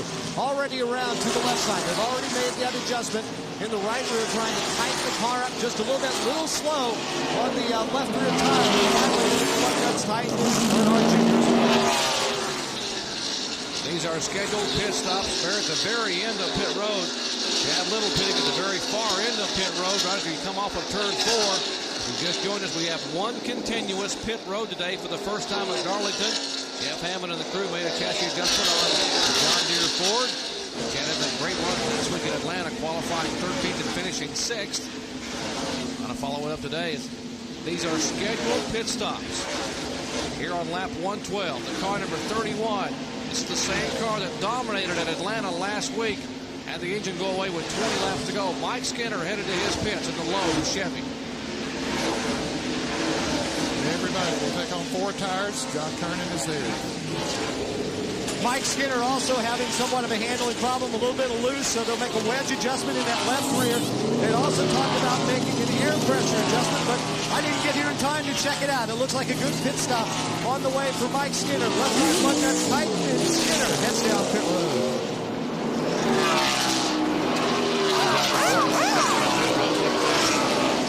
Actually, it's coming out, and he's made a pit stop. Brentwood Hines in. Earnhardt, Chevrolet is dropping back. As you see his son passing. Of course, Dale Jr. has fresh tires on it, but Dale Earnhardt has dropped back now to 9th position. His car has really gone away. Well, this would make 59 laps they have run on these tires. Watched this just moments ago with the car number 3. He had a handful of race car. Gordon goes by. And DJ's up there to pass him, but Kevin LePage with those new tires. And see how much of a difference it makes? Man, he just stood on the gas and just drove right past him. Earnhardt now being shown back in 9th position. He's battling for 2nd spot a moment ago, trying to reel in the leader. And now with those tires having gone away, Ned, he is really losing some valuable time on the racetrack. Yes, he is. He's over 8 seconds behind now, Jerry. And that's is the important part. As we see Jeff Burton now, he's fought as long as he's going to fight it. He's coming into the pits to get him 4 new tires, Ray Dunlap. Well, Ned, Jeff said, I got to do it this time, guys. The tires are just going away too much. His car is still a little bit tight off turn 4. They're going to make air pressure adjustments to try to give him forward bite. The 99 car is in the pits right now. 3 brand new members on this team this year, including Hollywood Mark Armstrong, Ray Anderson, and Tony Ansley. Their pit stops have been excellent here as they move around to the 2nd side. Burton gets a drink. They've got the left rear tires going on. Plenty of fuel here. They're over 18 seconds, but not a bad stop. 18.3. Now to Bill Weber. Well, Well, this end of pit road is about to get very busy. A lot of drivers wanted to wait. Actually, their crew chiefs wanted them to wait a few more laps, but they simply couldn't do that, and now they're going to come down pit road. It's a long haul all the way down to the turn 1 end of pit road. The signboard is out for Labonte for the 94 for the green. The 88 is on pit road. Left sides for the 88. Now Gordon makes it into his pit stop. He told his crew he was loose. They're going to put out 1.5 rounds in the right rear. Now the 88 is to stall. Earnhardt is also on pit road. They want to make a wedge adjustment. The wedge bridge is in the 3 car. They're around to the left side on the 24 and the 3. The 88 coming down pit road. The 24 is away. A race for the 88. We wait on the 3. The wedge adjustment was made. Earnhardt's away. Bobby Labonte now on pit road. He's also been telling his crew that they wanted to make a track bar adjustment instead of going 1 round up. They want to go 1 round down. The 22 is coming down pit road. The 6 is also on pit road. Right side on Mark Martin's car. Now they go to the left side on Mark Martin. Meanwhile, Bobby Labonte is away. They continue to work on the 6. We wait for Ward Burton, and he's pitted all the way down with the turn 1 in of pit road. Tony Stewart will follow Burton down. Ward Burton pulls into his pit stall. No changes for the 22 car. Remember, Ward Burton had a great run here last year, finishing second in the fall race in that rain. No changes, just 4 tires and fuel. They've already got the right sides on the 22 and the right sides on the 20. Now round to the left on both. Ward Burton on his way. Now Bill Elliott on pit road. Tony Stewart weaves his way around the 94. He returns to the track. They make a chassis adjustment on the 94 car. Bill Elliott has a brand new steering box in that car. They had trouble with the one yesterday. They put in a new one this morning. Bill hasn't liked the feel. They've taken a long side on the left side of this car. Looked like it was the left rear. Bill Elliott. Wow, great pit work. The best pit stop I saw in the whole sequence was the Todd Parrott, the Dale Jarrett quality car, I think 15.69 seconds. We had him at 15.7 flat. Great pit stop in the 88 road. And there's some pretty good pit stops up the far in the pit road as well. You see Bill Elliott back on the racetrack, and here's the Circuit City Pontiac roof camera. Car number 18 of Bobby Labonte back on the racetrack. So Bobby Labonte, after that round of pit stop, is showing the way, and the crews will check the tires. And we'll take a moment and come back and check the field at Darlington. Welcome back to Darlington Raceway in Darlington, South Carolina. I'm Jerry Punch, along with Ted Jarrett, Benny Parsons, Bill Weber, John Kernan, and Ray Dunlap. Glad to have you with us for our exciting live NASCAR Winston Cup coverage. Now, next weekend, we got a triple header coming your way next Sunday. NASCAR Winston Cup Food City 500 coming your way 1 o'clock Eastern time from Thunder Valley, Bristol Motor Speedway. How about the Kart FedEx Championship Series Grand Prix of Miami at 4:30 Eastern time on ESPN. And, of course, 7 Eastern time, NASCAR Craftsman Truck Action, the Dodge California 250 from Mason Moran out at ESPN2. That's 7 o'clock Eastern time. A triple header next Sunday here on the worldwide leader in sports. Stock cars, trucks, IndyCar, we got it all, Benny. I'm telling you. Here's our leader, Bobby Labonte, coming off turn 4. Jeff Burton is second spot right now. He is about a second and a half behind Bobby Labonte. How about the 88 car? There's Dale Jarrett, the quality Ford, right behind car number 11 of Brett Bodine. Jarrett being shown in 4th position. Started back in 17th spot. Our serial scoring shows it gradually and very patiently worked his way toward the top 5. That great pit stop helped him a lot. He was running back in the 9th position, and then when the pit stops all started, he had a great pit stop.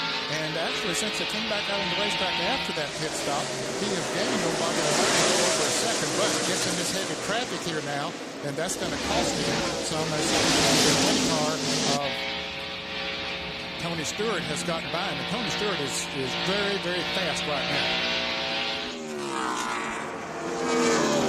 There's Bobby Hamilton, the Kodak car. We've seen a couple of times run his way all the way to the front. Here he comes. Making a move by Stacy Compton. Here comes Matt Kenseth. They are 6th and 7th, talking about Hamilton and Kenseth. Our 6th and 7th. Earnhardt is in 8th position. Jeff Gordon is 9th, and Kevin LePage is 10th. Following him around the pit stops. And we're seeing something here that we haven't seen all day and maybe didn't expect, and that is the sun is about to shine through here on the Darlington Raceway. That will sure change things as Bobby Hamilton tries to on the inside of Dale Jarrett. Meanwhile, that's Robbie Gordon, and that Jarrett, his speed checked up a little bit. And Kim was going by Robbie Gordon.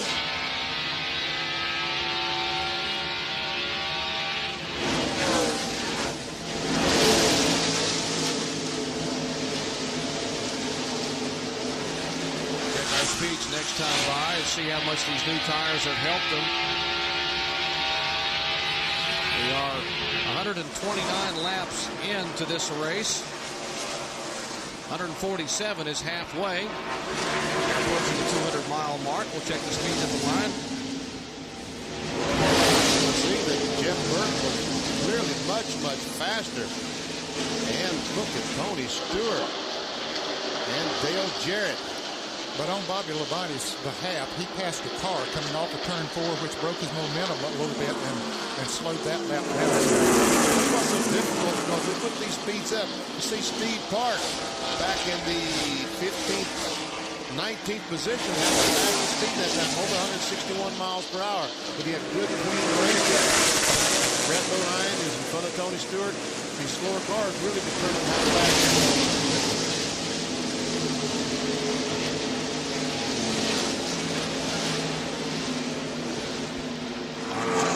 Snapshot for Bobby Hamilton shows that his car is continuing to make its moves back and forth in the field. They're currently in 6th position. He was as high as the leader on lap 36. Far back as 37th on lap 3. When that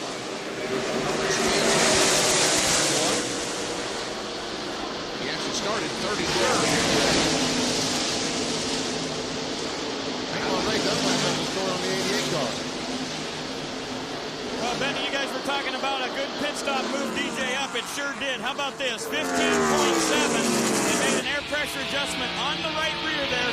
DJ saying they need a little more forward bite off of turn number 4. And their car's good enough to get to the front today. A little more forward bite, Dad, and they keep having pits up like that. When they go with this sub-16-second stops, they're going to be in awfully good shape. Well, that's when you get under 16 seconds, that is a benchmark, no question about it. And there are a lot of teams down there now that are capable of performing those kind of pit stops. Dale Jarrett had won 2 of the last 3 spring events here in Darlington. Won both in 97 and 98 back-to-back from the pole in 97. Tried to win here in the spring from the pole and from 3rd starting spot in 98. 64 laps went to Jeff Burton.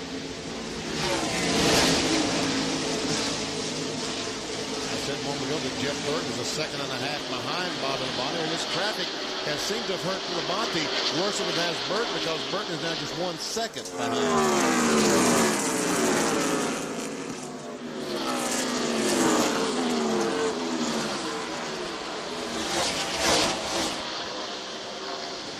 Back up at the front of the field, you see there's Labonte. There's a 99 car, and Burton. Brothers Burton, who battled 1, 2, 3 different times a year ago, including the fall race here at Darlington. They finished just like that as the rains came back in the fall. On lap 270, Jeff Burton was declared the winner, and the newest millionaire, and Ward Burton finished in 2nd spot. They are currently running 2nd and 3rd here right now. Ward Burton was a couple of seconds behind his brother about 10 laps ago, so he has picked up quite a bit on him to get up there in contention for that position. Here's the back and Jeff Gordon.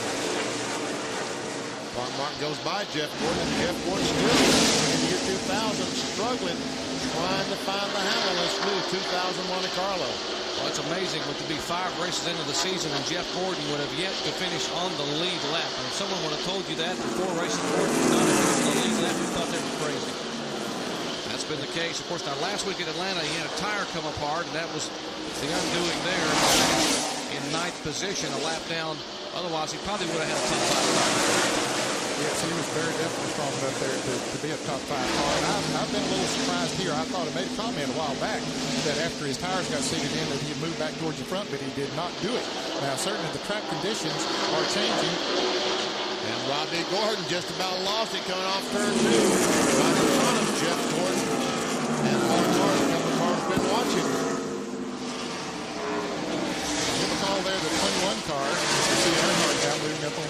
run, but the 21 car of Elliott Sadler having a great solid run here today, currently in 9th place. Earnhardt trying to take over, or trying to put a lap on Brett Godin, actually. There's the 21 car you're talking about, Elliott Sadler on that Citgo car. Elliott said, you know, I grew up in Virginia as a huge fan of the Wood Brothers, and when they called me to drive this car, he said, I couldn't have been any more exciting. As you take a look at our Jimmy D telemetry, he said, you think of the guys who have driven this car over the years, the A.J. Foyts, the Yarburghs, the Curtis Turners, the Pearsons, the Dale Jarretts, and the Neil Bonnets, and it goes on and on and on. He said, I would love to give these guys a pole position and maybe even a win. That's how excited he is about driving for the Wood Brothers here in their 50th anniversary year. For more on this team, let's check in with John Kernan. And Jerry Elliott had a good, solid qualifying run. He was running in the top 6 until the first pit stop. They came in and the front air hose got hooked on one of the tires, and he couldn't make the pit stop. They lost 4 seconds, I should say. It upset the rhythm of the pit stop. Then lost 4 seconds there, lost 11 spots, dropped them all the way back to 17th. So Elliott has had to fight his way through traffic to get back up near the top 10.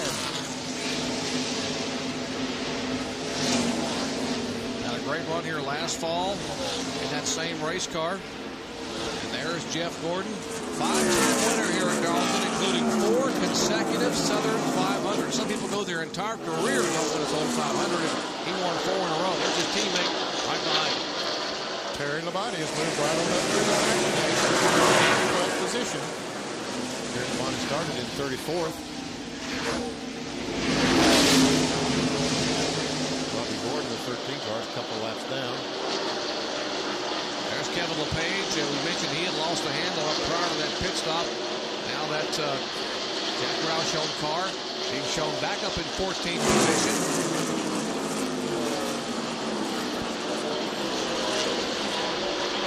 Dave Marcus, the Realtree Chevrolet, right to 71.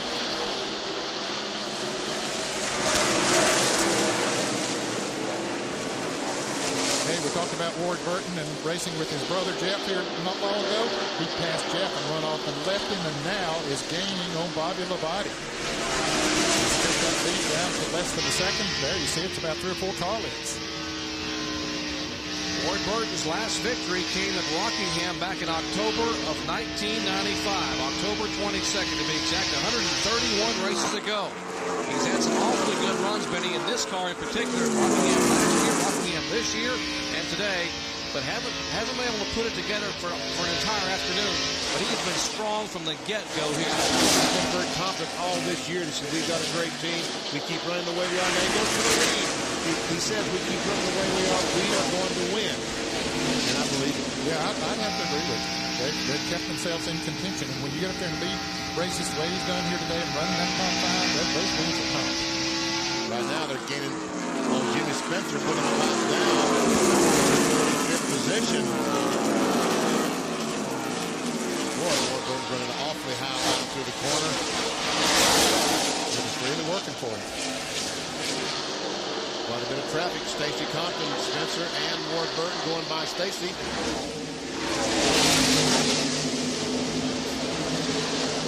Well, that time by, we were given the halfway signal, 147 laps.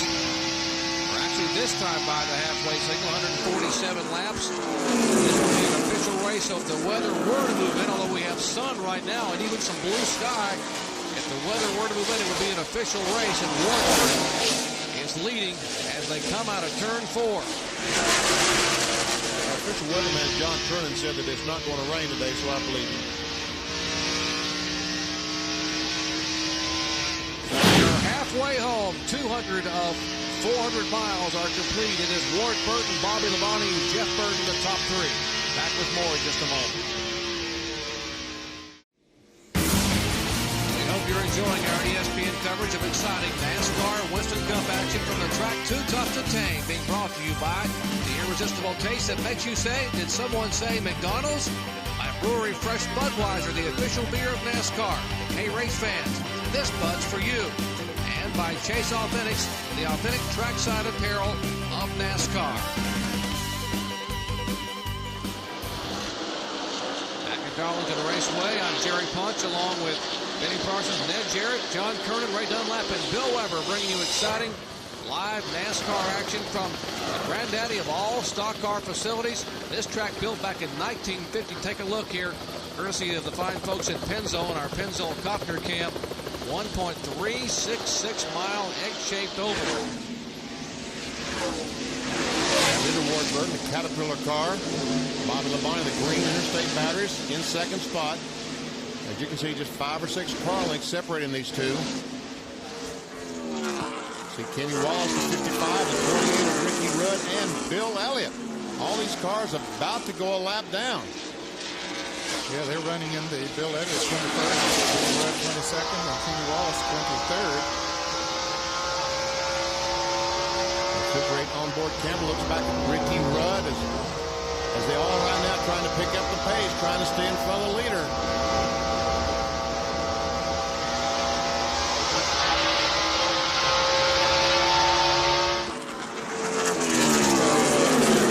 Right now, they're about to go a lap down, and they know how tough it will be to make that lap up if the leader does get around them.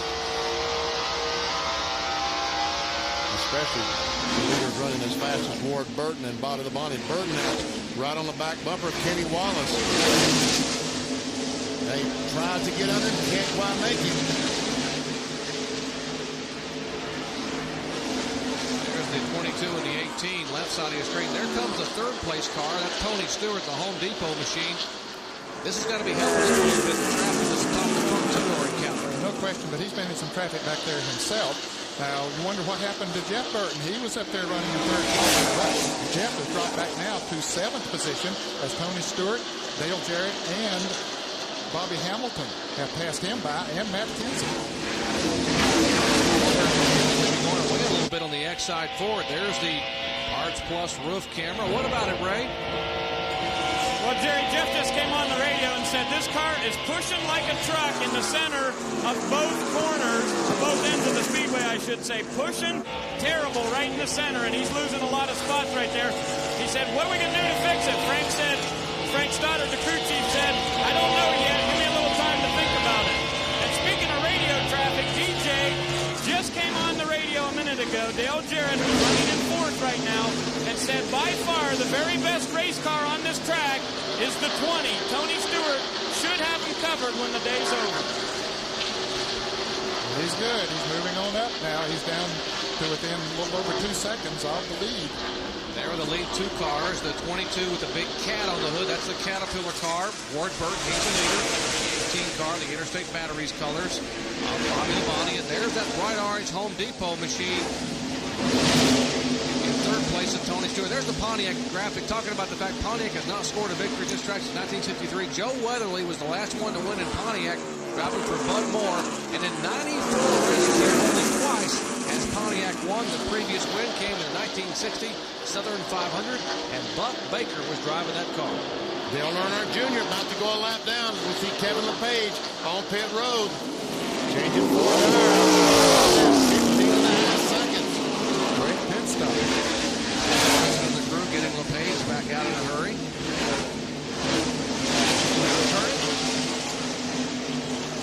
Kevin had been complaining all race that the car was very, very loose, so they made a chassis adjustment there. They made a wedge adjustment in the left rear. And Dale Earnhardt Jr. also has gotten very, very loose.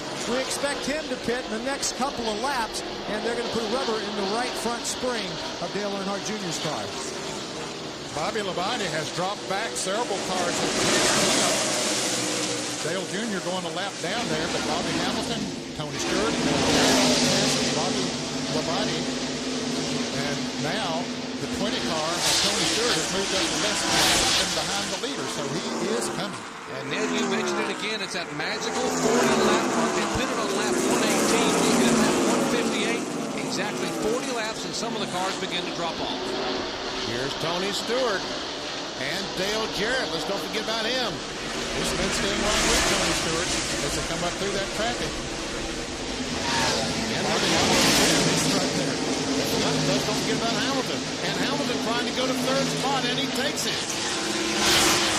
Dale Jarrett to take the 3rd spot away in the Kodak Chevrolet. So it's a pair of Pontiacs, a Chevrolet and a Ford inside of Dale Earnhardt Jr.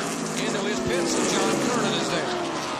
Plus, as I just told you, Dale Jr.'s car got very, very loose. He's going to lap down, starting to they're working on that right front as they'll pull a spring rubber out. Looks like it's taking just a little bit longer to get it out. They finally get it out. The right front tire goes on. Now they're getting the lug nuts loosened on the left side. They're also talking about going to put a round bite to the left rear of the car. 4 tires.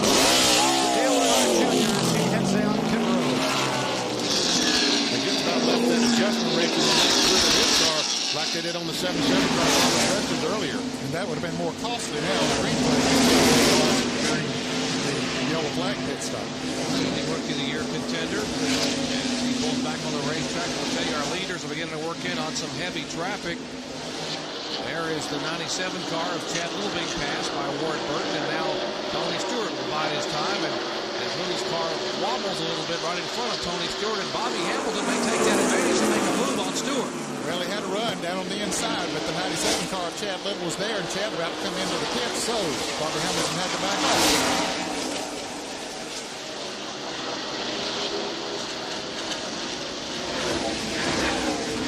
Chad Little in the John Deere car. Jeff Hammond and the crew putting right side tires on Chad's machine, owned by Jack Roush. Coming off that great run in Atlanta last week, that 6th place finish. Currently sits 11th in the point standings. As he's down and away, pretty good pit stop, less than 17 seconds, and he's pitting at the far end of pit road. Now that long 45-mile-an-hour track back onto the racetrack. As he comes down pit road, we see the leaders going by on the racetrack. Still not being able to put a lap on Kenny Wallace in the Square D car. That's Kenny Wallace right directly in front of him. And Bill Elliott. And finally, Kenny Wallace will go a lap down, and he tries to put a lap on Bill Elliott and Kenny and Mike Skinner in the 31. See that purple car coming in the 16 of Kevin LePage with those fresh tires, and he just comes up there and blows off those guys that are out there racing for the lead. Kevin LePage 7 laps ago, those fresh tires make a huge difference. He's pulling right up on the rear bumper now of Ward Burton. He should be getting ready to make a pit stop in the next handful of laps or so.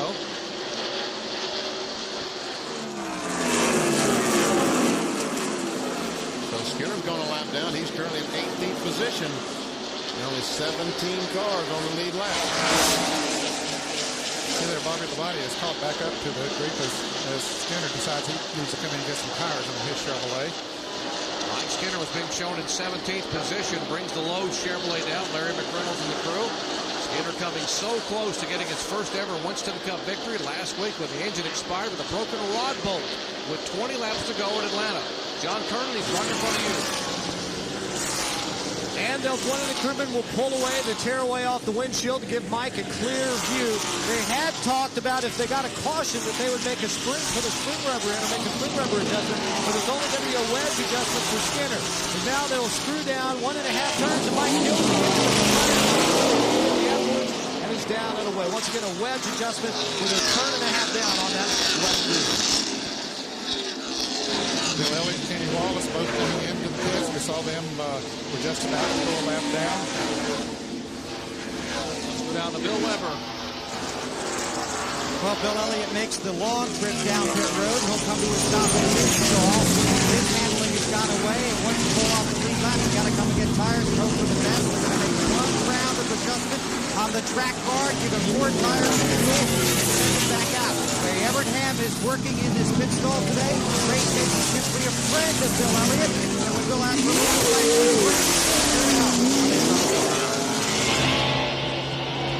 Not a bad friend to have, Ray Evernham. 47 career Winston Cup victories and 3 championships. Pretty guy to have in the toolbox. Absolutely. Ricky Rudd now peels off the track coming in for a pit stop as he was about to go a lap down. And there's the official consultant, Ray Evernham, in the pits. And, of course, we mentioned Jeff Gordon won 5 times here. This guy was calling the shots for all 5 victories for Jeff Gordon here at Darlington Raceway. He's a consultant today. And, of course, if you missed the announcement last week in Atlanta, next year, 2001, Team Dodge, Bill Elliott will be driving that Dodge Intrepid RT.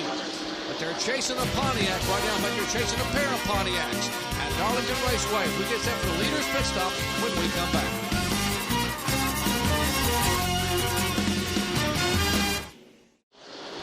Darlington Raceway in Darlington, South Carolina. And the Caterpillar colors for Ward Burton. The Bill Davis-owned Pontiac continue to show the way here as pit stops continue to cycle. And here is the car number 6 for Valvoline Ford. Yesterday's Busch Series winner, Mark Martin, in the pits in front of John Curtin. And it's a 4-tire change for Mark Martin that will also make a wedge adjustment as it's doing down one turn on the right rear, already around to the left side. Remember his first pit stop, Martin started the car, but he hasn't had a problem since. What happens down to one, down to the way, no problems. Mark Martin's out and away. 99 car, Jeff Burton is on pit road, right?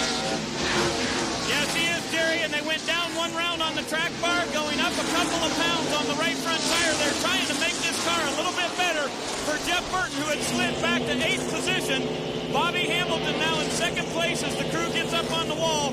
They expect him to come in just a few minutes, and 24, Jeff Gordon is now on pit road. Here comes Gordon in, a 3-time Winston Cup champion. DuPont Chevrolet, they've been working day after day on their pit stop. They were pretty good last week in Atlanta with a brand new over-the-wall gang. He's headed to you, Bill Weber.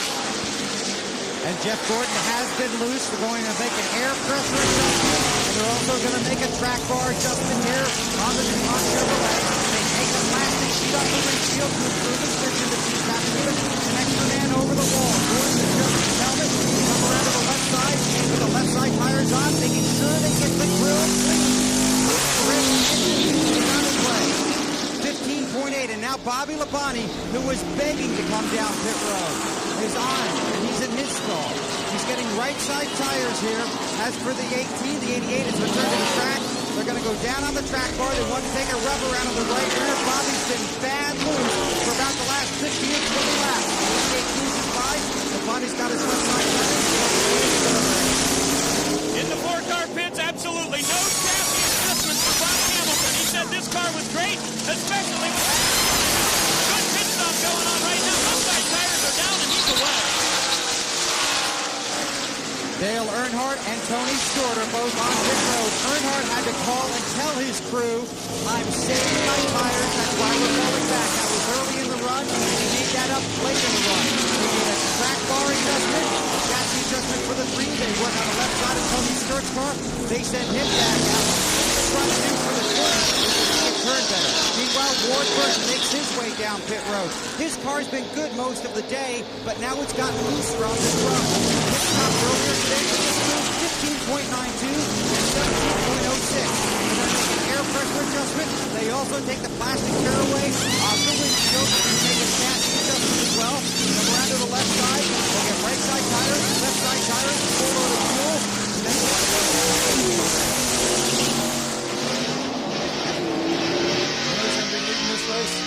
after all these pit stops, and be Kevin LePage. He made that pit stop earlier, been out there a while on those fresh tires, and he'll be the leader for a while, I'm pretty sure. And one reason, see Bobby Hamilton coming by, trying to go by Ward Burton does, and Matt Kenseth goes by. As Ward is trying to get his car up to speed.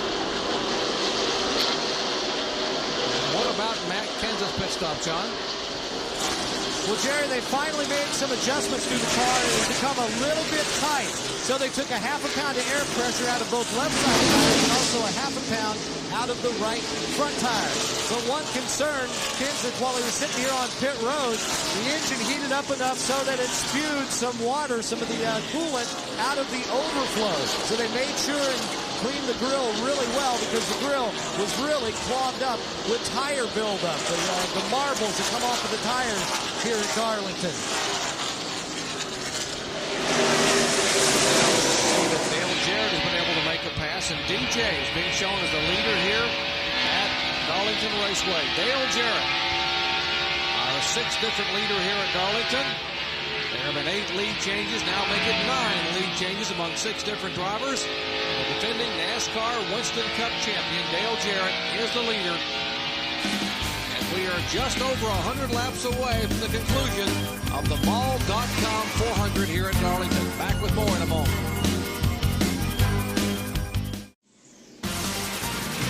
ESPN's coverage of NASCAR action from Darlington Raceway in Darlington, South Carolina. Working lap 186 and get a nice shot of the traffic as he works around here, courtesy of the fine folks of the Pennzoil Copter Cam high above. This famed track too tough to tame. Dale Jarrett being shown as our leader. He is the 6th different driver to lead today. There have been 9 lead changes.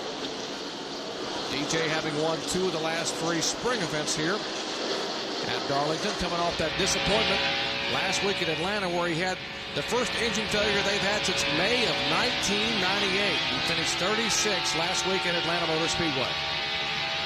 Look at Dale Jarrett. Before he made the pit stop, his speed was 32.50, 151 miles per hour.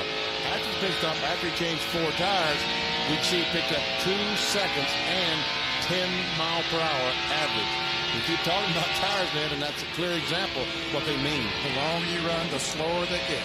This pavement is very abrasive here at the Darlington Raceway, plus the fact that you're in turn for so long, especially through turns 1 and 2, and it just grinds the rubber off, builds the heat up, and that slows the speed down.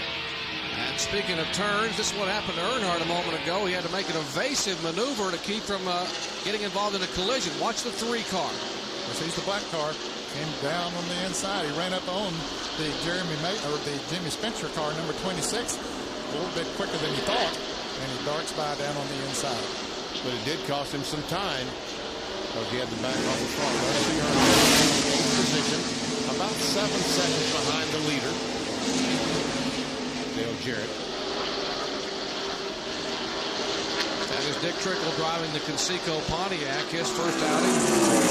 Subbing for Mike Bliss in the A.J. Foyt-owned car.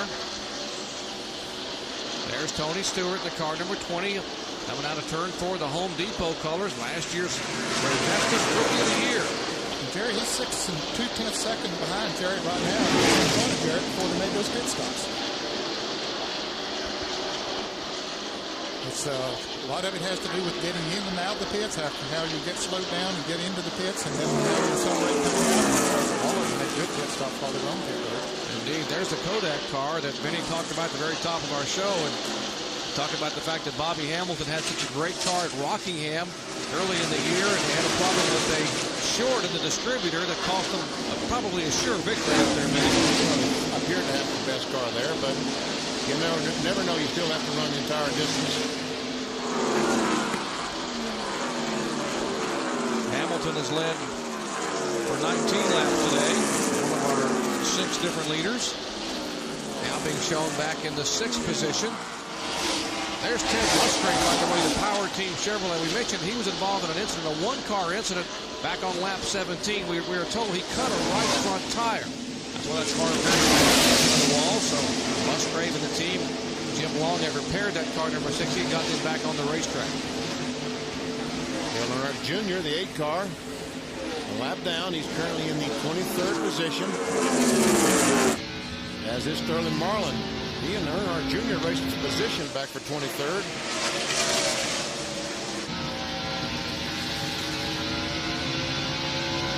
Well, let's check in on the progress of Dale Earnhardt Jr. with John Turner. Well, Jerry, the news isn't very good for Dale Earnhardt Jr. fans. The car has gotten extremely loose, and Jr., it almost sounds like it's a problem with the right front shock. A few laps ago, he radioed in and told Tony Eury that it just felt like something was wrong with the right front because the way it bounced up and down when he went through the turns. So right now, Jr. getting quite an education of what it's like to have a car that's a handful here at Darlington. Well, Bobby Labonte right now has a handful of 99. Jeff Burton, this battle's going on about a second and a quarter behind the leader, Dale Jarrett. On board a Parts Plus camera or Jimmy Dean telemetry will give you a taste of the race and see he's down to 129, 127 miles per hour I saw down in 1 and 3 and 4. Jeff Burton won both events here a year ago. Both were rain shortened. We had a brief shower, but did not create a problem on the racetrack. We were told weather would move in later today, but boy, the clouds have moved out, man. We've got some blue sky. We've had some sunshine. Yeah, the good weather has moved in. Not what we expected. Thank goodness for it. So Bobby Labonte running in second, Jeff Burton third. DJ's up there in some traffic, and they've caught up to him now, but they got to go through that same traffic. Well, we'll see if Bobby Labonte and Jeff Burton and Matt Kenseth can reel in Dale Jarrett.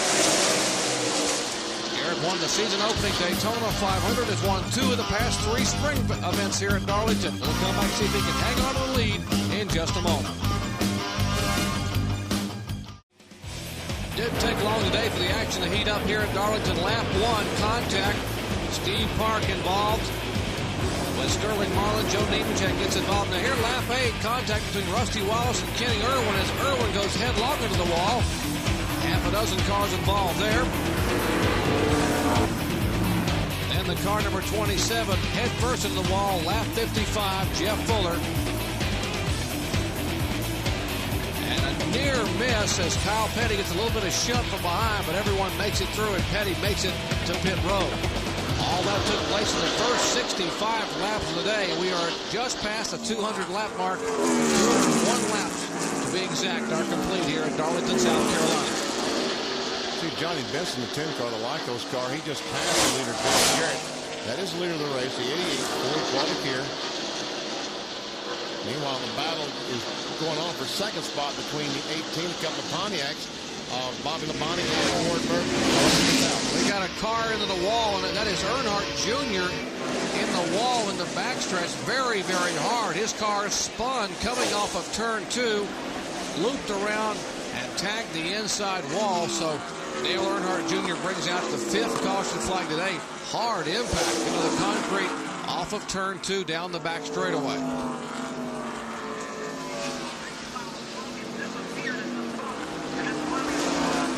Much I can do, man, when we're out that far out of the cycle. I know what might eventually. We'll still get what we can get there. How'd the right side look, guys? Johnny Benson asked his crew how the right side. Pull it out if you can. Get me as much on the front and the front of the left, front of the right rear as you can get. 10-4, be easy with the front. Get what you can, but remember it's fragile. You got to help him in the back. They say it's really, really flat. So we'll get what we can here.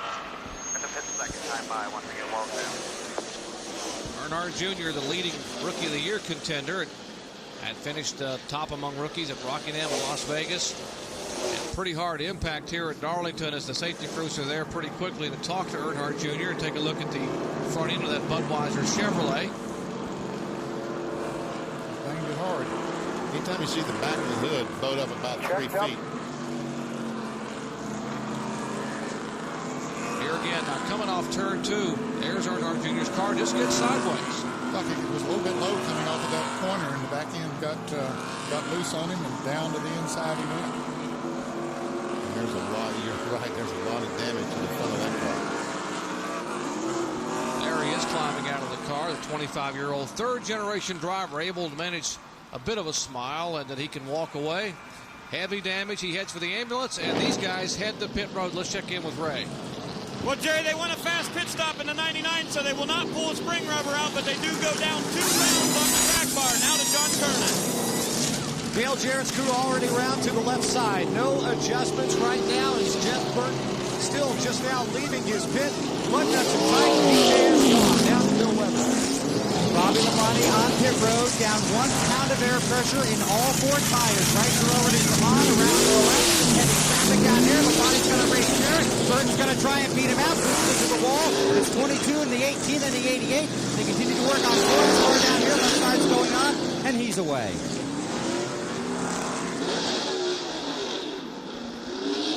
Ward Burton's giving a call on that race off pit road.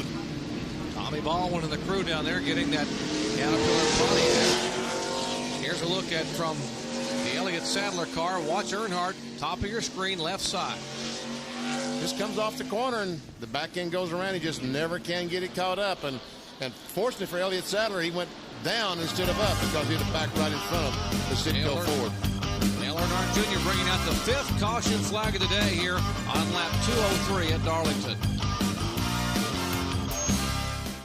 Back at Darlington, we've had some pretty big hits here at Darlington today, but how about the Big League Hitting Challenge? The Major League Baseball Players Association brings you skill competition Big League Hitting Challenge. The likes of Mark McGwire, Chipper Jones, Mike Piazza, and many others will compete in a head-to-head home run contest, much like the 1959 Home Run Derby. That's the Big League Hitting Challenge at 5:30 Eastern Time tomorrow on ESPN2. For more, log on to ESPN.com, a part of the Go Network, go.com. Let's take a look at this NASCAR 2000 moment, proudly presented by the fine folks at Home Depot. Here's Bill Weber. Well, Jerry, we've got to look at the set of tires that just came off of Ward Burton's Pontiac. They were only on there about 30 laps or so those tires all look really good. But these tires back here run earlier in the race. One set went 60 laps, another set went 62 laps. This is a set that they're going to put on one stop from now, and I want to show you what's happening on those tires that are making long runs, 60 and 62. You're seeing significant tread wear on Ward's car right through here. This is the inside of the right front tire. Now, it's not just Ward's car. We're seeing this on a lot of cars up and down pit road. Basically, the rubber is worn away, and we're going down to the cord. Now, that's basically one of the characteristics of Darlington. This is the new generation Goodyear tire. It's exactly the same tire that they used at Las Vegas. The key is this is the first time the tire has been used at the same track twice. This tire was used here for the Southern 500 last September. It's being used here as well. It is significantly better than what Goodyear had here in the past, but the fact this track is so old and so gritty, you continue to see significant wear. So far, it hasn't affected Ward's performance on the track, and he is getting a lot of help here in the pits by the guys putting on these tires. His last stop, 15.2 seconds. All right, Bill, thank you very much for that NASCAR 2000 moment. Here is our leader. That is Ward Burton in the Caterpillar Pontiac. Why are we under caution for the 5th time? Well, trouble off of turn 2 for the car number 8. Take a look to the right side of your screen. That's Dale Earnhardt Jr. The Budweiser Chevrolet comes off the back end, just goes out. He can't catch it and goes down and bam, that inside wall. That's about the same spot in 1970 that Richard Petty flipped so violently. And he just somersaulted down that back straightaway. Back then it was the front straightaway here at Darlington, but you see from Elliott Sadler's Citgo roof camera, you see the 8 car just spin sideways. And there's a damaged car as the crew's waiting on that car back in the garage area, because Earnhardt Jr. is currently 14th in the point standings and number 1 in the rookie standings. Back with more as Ward Burton leads. Welcome back to Darlington Raceway here in Darlington, South Carolina. I'm Jerry Punch, along with Ned Jarrett, Benny Parsons, Bill Weber, Ray Dunlap, and John Kernan covering the action live. And you get this nice shot overlooking this racetrack by the fine folks at Pennzoil. Our Pennzoil copter cam hovering overhead. Let's go down on the pits with Ray Dunlap. Well, Jerry, we always talk about Darlington being a place where you have to learn a lot, and all the rookies learn about Darlington, but Dale Jr., you learned the hard way today how hard you can crash here. We crashed here before, but we had a real good car at the start of the race, and then after the first pit stop, it was so loose, I just couldn't drive it. I kept telling Tony and the guys in the pits the car was real bad loose over and over and over, and we couldn't get it fixed. We made some changes, didn't help the car much, and ended up busting my butt. So we learned a valuable lesson, and we took a chance and tore a race car. And what's that lesson that you learned? Well, when it ain't running right, you need to get in there and fix it. When it's running as bad as it was, it's terrible. I mean, it's almost embarrassing. The weather was really changing today, too. It would be sunny, then cloudy. Did that have any effect, you think? If it did, it affected my car more than everybody else's, because everybody else seemed to be driving just fine, but my car just crashed in every corner, and I mean, I was in the way, and I couldn't keep from wrecking. I felt like I was wrecking every lap, and the first little 50 laps there, the car drove good, but after that, we changed tires. After the first time we changed tires, it never drove the same. I don't know if we've been a shock or done something. I felt like something was broke on it. Maybe a broken axle or tore the rear end gear or something. Okay. Dale Jr. crashed out here, and the guys are working on this race car, but looks pretty bad. Boy, you can feel the competitive spirit there. A frustrated young man as you take a look at our Napa field summary. Ward Burton, our leader, Bobby Labonte, Dale Jarrett, Matt Kenseth, the other rookie in the top 5. Great run for him today. Jeff Burton in 5th spot. They'll come out of turn 4. That's a top 15. As we get set for a restart here, ending caution number 5. And look at the crowd on their feet. They are side by side. We restart here on lap 212, 293. Cars on the lap as we go back to green here. The other 2 were Steve Hart and Chad Little. That's not coming on that page yet. There we go.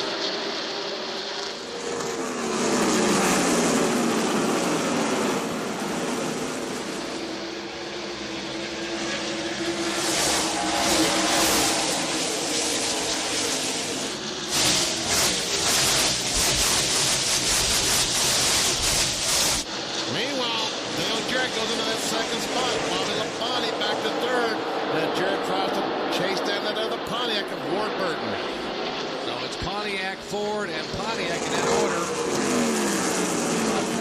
Pontiac's holding 2 of the top 3 spots here. Remember, if you've just joined us, Pontiac has never won a modern era.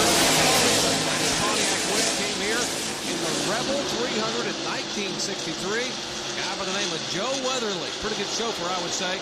Driving for Bud Moore back then. A great race driver. In fact, I was in that race. Man, that has been a long time.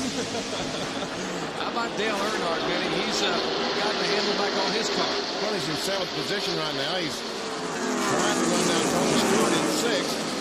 But I think right now that Earnhardt learned a very valuable lesson in Rockingham back about a month ago. He's saving that car, trying to get save these tires and have something at the end of a 40, 50 lap run.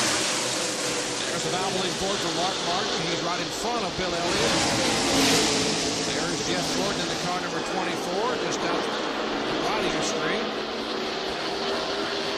There's Rusty Wallace right behind Jeff Gordon. A little bit of a wiggle coming off of turn 2. Good break there for these drivers that were more than a half lap behind Rusty Wallace, Jeff Gordon, Mark Martin, and those drivers before this caution came out. We had a long green flag run, and they were pretty far behind, but now they're right back in.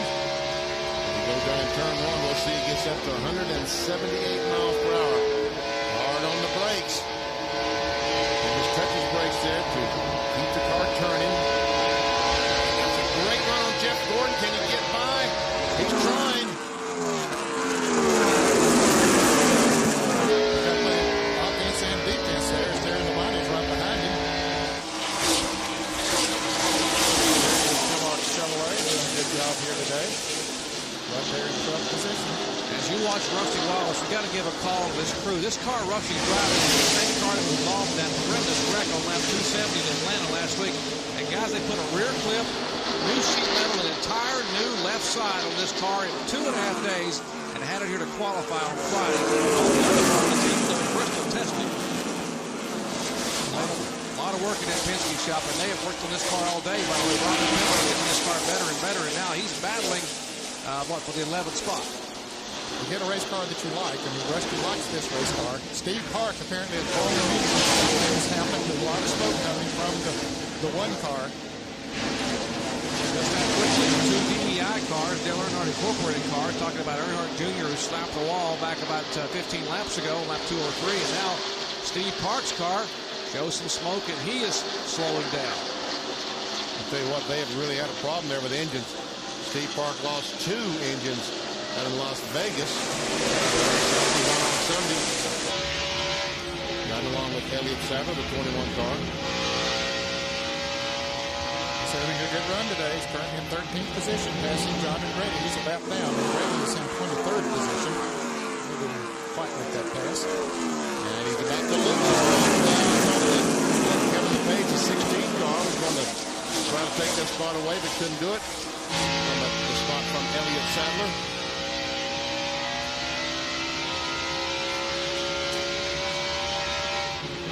Our Jimmy Dean onboard telemetry showing you the speed and RPMs, and also that brake pedal being used to try to get the car woke down slightly here. Citgo onboard camera looking out the back of Elliott Sadler's 13th place car. Back at the Kevin LePage machine. Heavy braking there, and I guess Benny, he just drive it in there and jump on that pedal. Jump on the brake pedal. I saw 9,000 RPM for just a second. He will not turn that many down this straightaway. He turned more down the other because this corner is longer. Just 8,300 RPMs on the front stretch.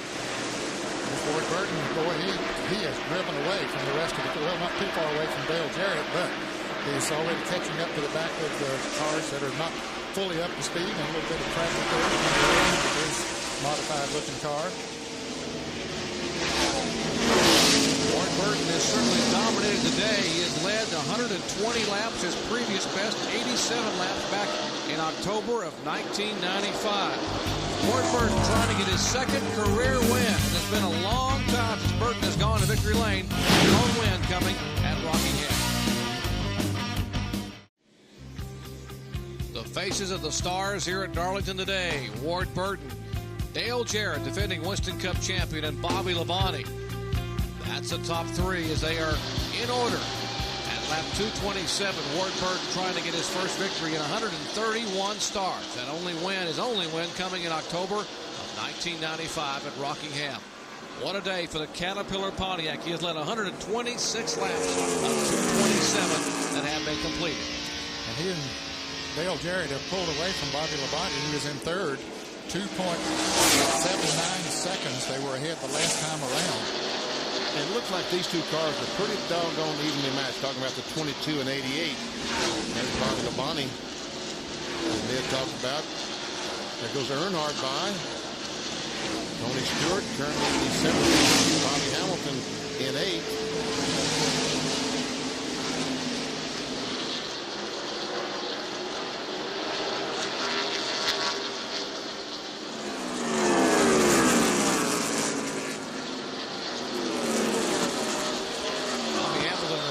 Car had a pretty good run. Third position. He has led 19 laps today. One of 6 different cars that have led. Now we showed you a moment ago on our Jimmy Dean telemetry that when they go in a corner, you see that light light up for the brake pedal. They hit the brakes pretty darn hard here. Watch Bobby Hamilton. He goes in the corner, hits the brakes hard enough that it gets enough weight shift that the fender, left front fender, goes down and hits the left front tire. That's the smoke that you saw.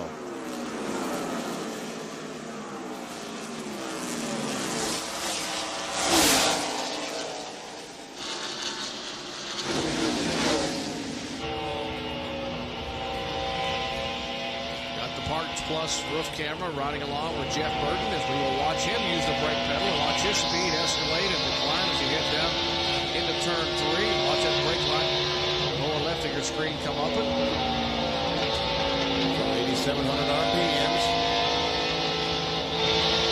This is the slower corner, about 20 miles per hour slower than the other. And we'll watch and see how many RPMs he turns down this straightaway. About 500 RPMs. So.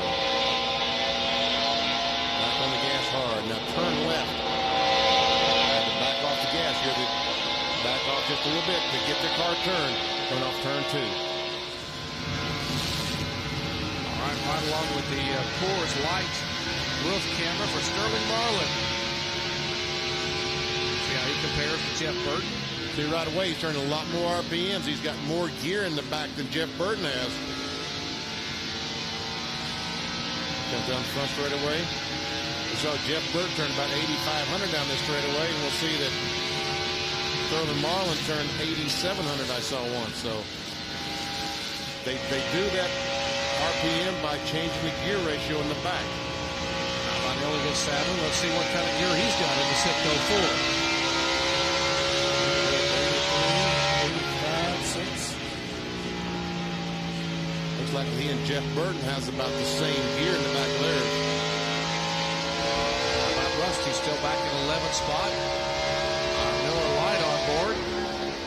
Wow, that was going down in turn 1. He'll probably turn 9,000 down the backstretch. That's not surprising. Rusty normally runs a little bit lower gear than most of the other Ford cars, at least. Watch this. 87, 88. I saw almost 8,900.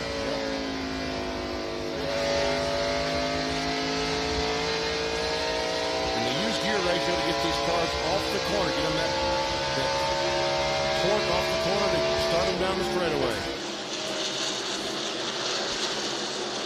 There are the leaders. Ford Burton left side of your screen. Dale Jarrett, Quality Care Ford Burton has clinched the 5 bonus points, leading the most laps, and of course wins the Gatorade Front Runner.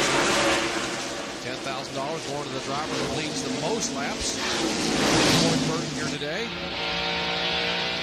Denny, I agree. There's not much difference in these two cars. I mean, one lap one will run just a fraction of a second faster than the other one. The next lap, the other one will pick it up. But right now, we're picked up a good bit on turn 4, turn 2. I don't know if DJ had to back off a little bit there or not, but he was 52 hundredths of a second when he came by the last lap. It'll be a little bit more than that when he comes by this time. We'll check it out as you come across the start-finish line. And it's 67 hundredths of a second. So Field summary showing you where the Fords are running with Jarrett, Kenton, the 2 top Ford. There's Kenton's right there in the car number 17, running in 4th position. Great run for the rookie. Coming up on Bobby Labonte, who's running in 3rd, and Bobby's dropped back over to the leader.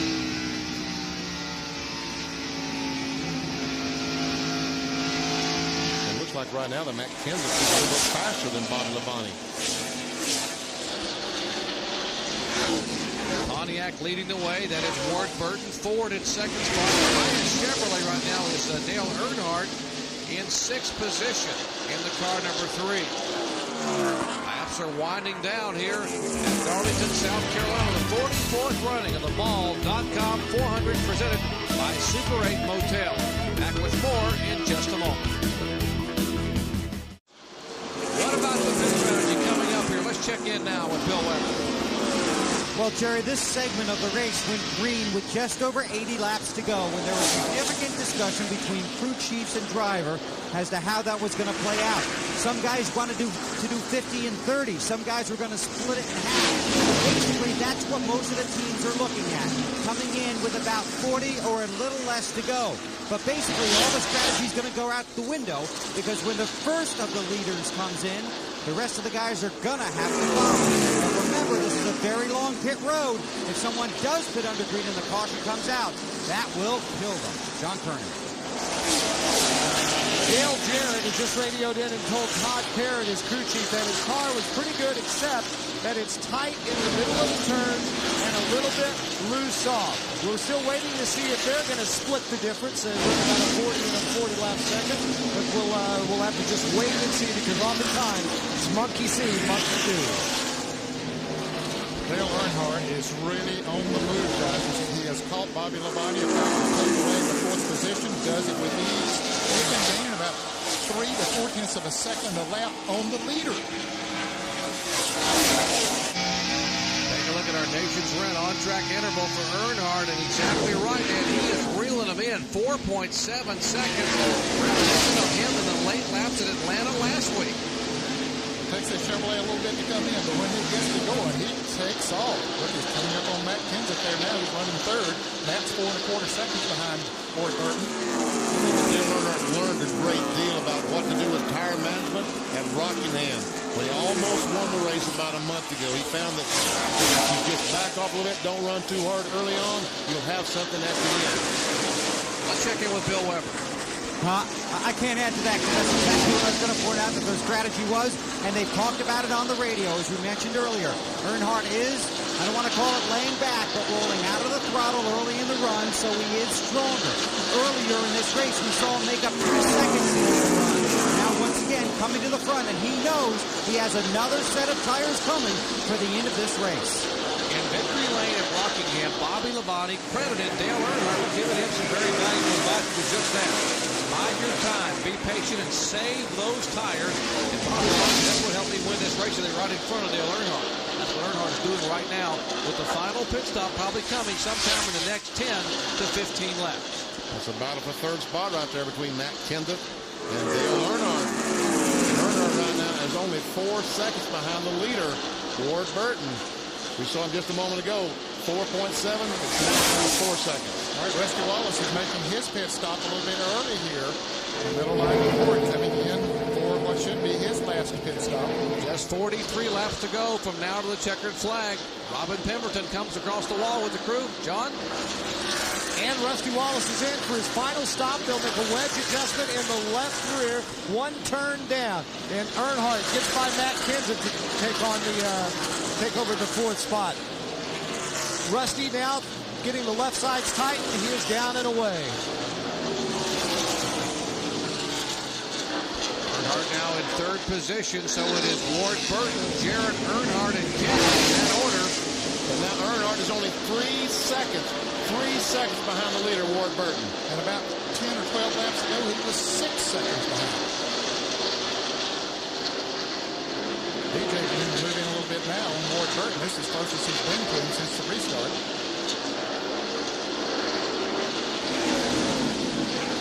It all boils down to now pit stop. Ned and I talked about all the incidents and see Kenseth going back. Earnhardt has gotten in the wall. Do I not see him on the right side of his car? Looked like there was a smudge or a smear on the right side sheet metal. Jeff Gordon coming into the pits now. Pitting a little bit early, short pitting, and that's not bad strategy. And here comes Ward Burton, his final pit stop of the day. He was dominant in the afternoon. Tommy Ball was driven last stop was an outstanding one, less than 16 and a half seconds. Here comes the Caterpillar Pontiac. Let's go down to Bill Weber. The 18 missed pit road. They've been talking about that all day. You have to be very careful. Apparently, Bobby Labonte missed pit road. Jeff Gordon slides to his stop, right to the edge of the line. They're going to make a chassis adjustment, give him 4 tires, and send him back out. Gordon is just way too tight on sticker tires. Way too tight. They come around to the left side. Left sides are off. The fuel is in. Gordon getting his tires bolted on. Directly behind him, Warren Burton, who's had a magnificent run here this afternoon. This should be 4 tires and no changes. Right side tires are on. Now they come around to the left side. Ward Burton looking for his second career. Up win. Has his second. Back out on the track. John Turner. Dale Jarrett slides into his pit. It'll be a 4-tire change. Remember, the plunger is tight in the middle, loose off. They made an air pressure adjustment to the right rear. Things going very well on the right side. They'll swing around to the left side. DJ guns the engine. First can of gas in. Now the left front going on. The left rear going on. Dale Jarrett waiting down the way to Bill Weber. Dale Earnhardt is here. He has virtually said nothing to his crew since his last pit stop. Now word that Matt Kenseth missed the pit stall on this pit road as well. Here's Bobby Labonte on pit road. Significant damage to the right front of the car. So a good day going to come to a tragic end for Bobby Labonte.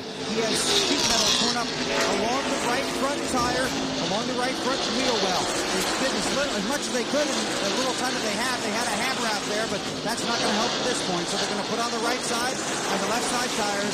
Bobby Labonte will take off and rejoin the race. And folks, you see just what kind of lead that Ward Burton has on Dale Jarrett after they exchange the pit stop. And these cars, I don't think, are the leaders, but Ward has about 2-second lead now, and it was only 0.2 of a second lead before they came in. BJ's pit stop was one of the slower ones we've seen today, a little over 18 seconds. John Kernan is in the Kenseth pits.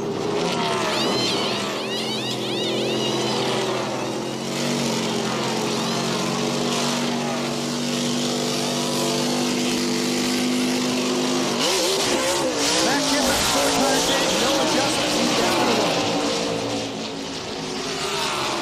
Missing the enters the pit road. That was costly for Matt Kenseth. So let's cycle the pit stops a moment ago. I'll show you what happened to the wall 4 just a moment ago. Coming out of turn 4. they know that every second they can gain, and he just keep making.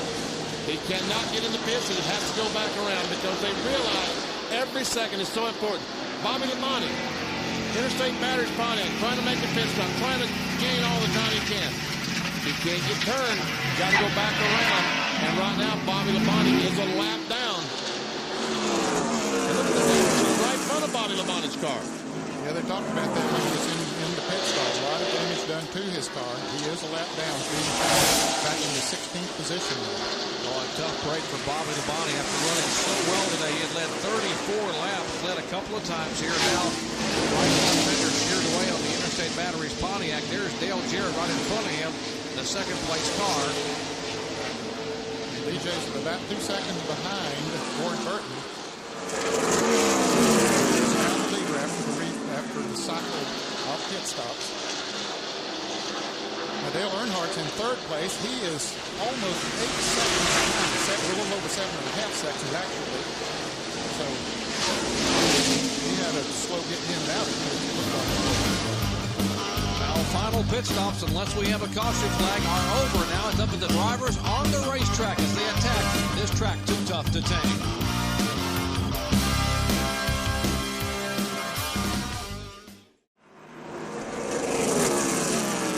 Back to Darlington Raceway in Darlington, South Carolina. Less than 30 laps remain. And the Caterpillar Pontiac of Warren Burton is the leader. Dale Jarrett in second spot. Three-car Earnhardt is third. Now, moments ago, here's the Interstate Batteries Circuit City roof camera for Bobby Labonte, who had a great race car. The right front damage. Let's show you what happened. He's trying to make a pit stop, Bobby Labonte, and he missed pit road as he starts in. He slows down to go into pits. Turns left. He's supposed to be below that yellow line, but all of a sudden he realizes he can't make it. He slams on the brakes to try to get stalled, but now when he takes off, when he slammed on the brakes, he slid the right front tire, and it caused it to go flat.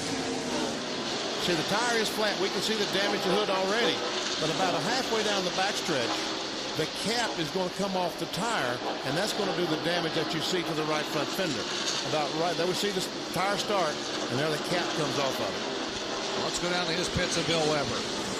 That's how it happened. Here's the aftermath. This is the left front tire. You can see here where he's worn the tread away, but let's take a look at the big damage. This is the right front tire.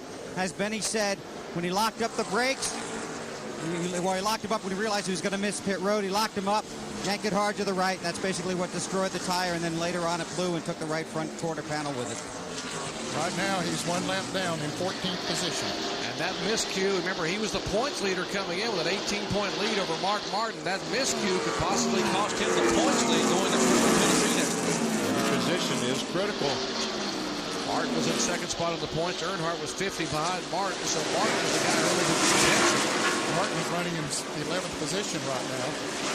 Bobby Labonte is running in 14th. He's 1 lap down. There's only 3 positions at the moment. There's only 9 points. So it'll be a 9-point differential if they stay as they are right now for the final, 25 laps or so. Exactly. Our Napa field summary points as of now. You see the differential. Bobby Labonte would remain as the point leader. Martin Earnhardt, Ward Burton would move up a spot to 4th. Dale Jarrett move up a spot into 5th. But we still got 20-some laps to go here. And they will never end as far as Ward Burton is concerned. This will be the longest 20-some laps in his life because, Ned, you can just tell by the way he's driving. He wants this thing so bad. Yeah, he's still a little over 2 seconds ahead of DJ. About 3 or 4 laps ago, he got up to 2.7 seconds. DJ got caught behind the lap car, Ken Slater, and lost about 6 or 7 tenths of a second, but DJ's cut it down a little bit now, but now Ward's in traffic again. He's coming up on Rusty Wallace. Wallace running in 13th position. He's about to go a lap down just Ward Burton finished 8th in the race here last spring, finished 2nd last fall to his brother Jeff Burton. Came into today 5th in the point standings after finishing 8th at Daytona, 3rd at Rockingham this far, and 8th in Atlanta. There's Tabitha. She's got to be saying, oh, we've wanted this. We've waited so long. His only victory came some 5 years ago in Rockingham in 1995. Back in a moment. ESPN proud to bring you the exciting climax from Darlington, South Carolina. And how about wrapping it up tonight with Reese Davis at 1:30 a.m. Eastern Time. RPM tonight, highlights of today's NASCAR Winston Cup event, a recap of the Indy Racing League Phoenix 250, NHRA Gator Nationals recap from Gainesville, Florida. That's 1:30 a.m. Eastern Time. Reese Davis, RPM tonight only on ESPN2. For more, log on to ESPN.com, a part of the Go Network, go.com. Nice shot from high above Darlington Raceway. We have less than 20 laps remaining. Shot courtesy of the fine folks at Pennzoil in our Pennzoil Copter Cam. Ward Burton has opened up a 2.73 second lead on second place. He's got it going. And I think he's going to run just as hard as he can to the very last lap because this racetrack, if he catches a slow car at the wrong time, DJ will be right on his back bumper. And DJ just caught 2 cars running side by side, so he's going to lose another half a second back there on those. Getting ready to lose another spot. The 31 car actually is Skinner. He is in the same lap down in 15th position, so Labonte trying to fight to hang on to every spot and, more importantly, hang on to the fourth. And they're also gaining on Rusty Wallace, who's now the first car 1 lap down in 13th position. You can see Rusty in this picture, but he's not too far up ahead of him. There's Rusty just coming out of turn 4. Car number 2.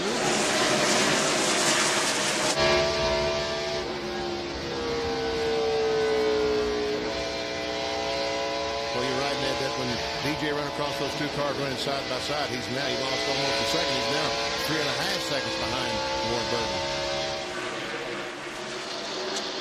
14 laps to go as Ward Burton trying to hold on. He has dominated and led 174 laps. There's Dale Jarrett, the second place car. Rebounded from that disappointing 36th place finish in Atlanta. Blown change in Atlanta for the first time since May of 1998 for Robert Yates Racing. His first DNF since February of last year when he didn't finish at Daytona. A 37th place finish down in the Daytona 500 of 1999. Dale Earnhardt still in third place. He is about 9 3/10 seconds behind the leader. Continues to lose the lead. In the past on those long runs, Earnhardt would really pick up. This run, he hasn't been able to do that. But then we were talking during the commercial, he had 260 lap runs instead of 240 lap runs. Exactly, because his car is really good after about 35, 40 laps versus the competition. But they stopped to change tires in 40 laps and they only have 1 lap to go. There's Jeff Burton. He's back in 4th position. He is 11 3/10 seconds behind his brother.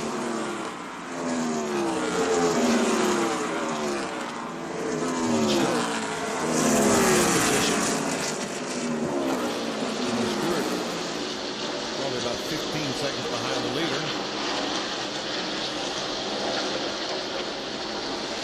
That's the 4th position there. Matt Kenseth of the DeWalt car. Now picking up the 6th spot, having gone by Bobby Hamilton. Got to be impressed with the rookie run here. He ran in a substitute role last spring for Bobby Labonte, but his own car, his own team, Roger, what a job they have done here today. It's been a terrific job for Kenseth, Robbie Riser, the entire crew.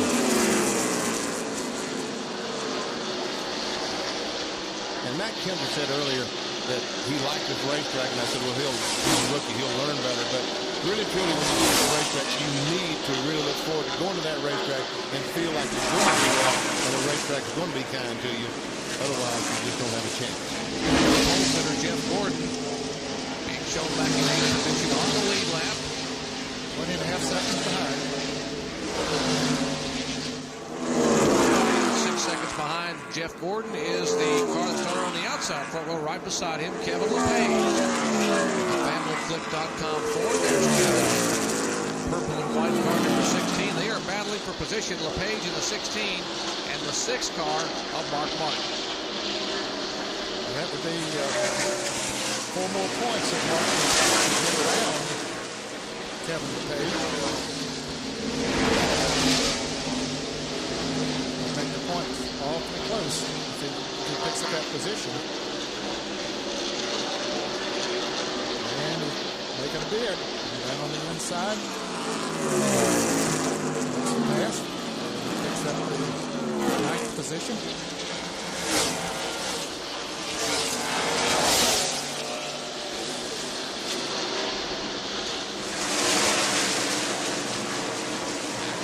Spot would be Terry Labonte, Texas Terry. There he is.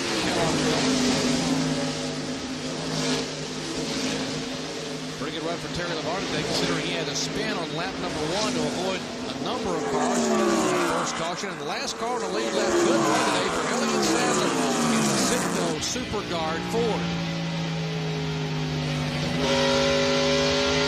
This thing is winding down.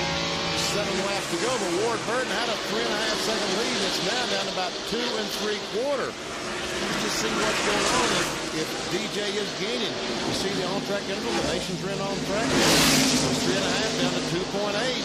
That last lap, DJ ran 156.2. Ward ran 155.2. So it's down to 2.5 seconds. Mile-per-hour difference, and there's Dale Jarrett, and he is making a move. You can visibly now see him closing on the racetrack with 5.5 laps to go. Well, his crew's got to be telling him, hey, you're picking up. But I've got a feeling that Ward Burton is just really taking it easy right now, not pushing that thing to the limit because he knows how easy you can get in trouble on this racetrack. And I believe that he's doing it right now. Well, that time by, he's another 10th of a second. But with 5 laps to go, he's got to start picking up 3 or 4 tenths of a lap. Yeah. There's Bill Elliott right behind Warren Burton, and there's Dale Jarrett now in the same picture. Last time by, Jarrett still faster. 155.9 for Jarrett, 155.3 for Ward Burton. Handful of laps to go for Ward Burton. 132 races since he has gone to victory lane. Car owners Bill and Gail Davis, 2 of the most likable people in the Winston Cup garage. This would be a very popular win among other owners and competitors. If they can't win it, they wouldn't mind seeing Bill and Gail Davis give it. They have certainly paid their dues. No question about that. They're fine people, and have been good for this sport. Ward Burton certainly has done his part in driving. Battle for fourth spot, Vinny. Tony Stewart takes it away, moves into fourth. All of a sudden, Jeff Burton right at the end of these runs, as he has all day, right at the end, just can't get it going. And I see Tony Stewart's car wiggling.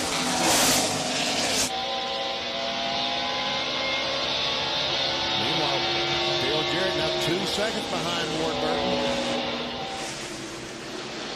There's Burton. They'll get 2 to go this time by. They're in turn 4. There's Jarrett riding up against the wall. Jarrett won 2 of the last 3 times they've run here in the spring. 2 laps to go. Ward is coming up on some very heavy traffic up there. Let's see if it'll come into play.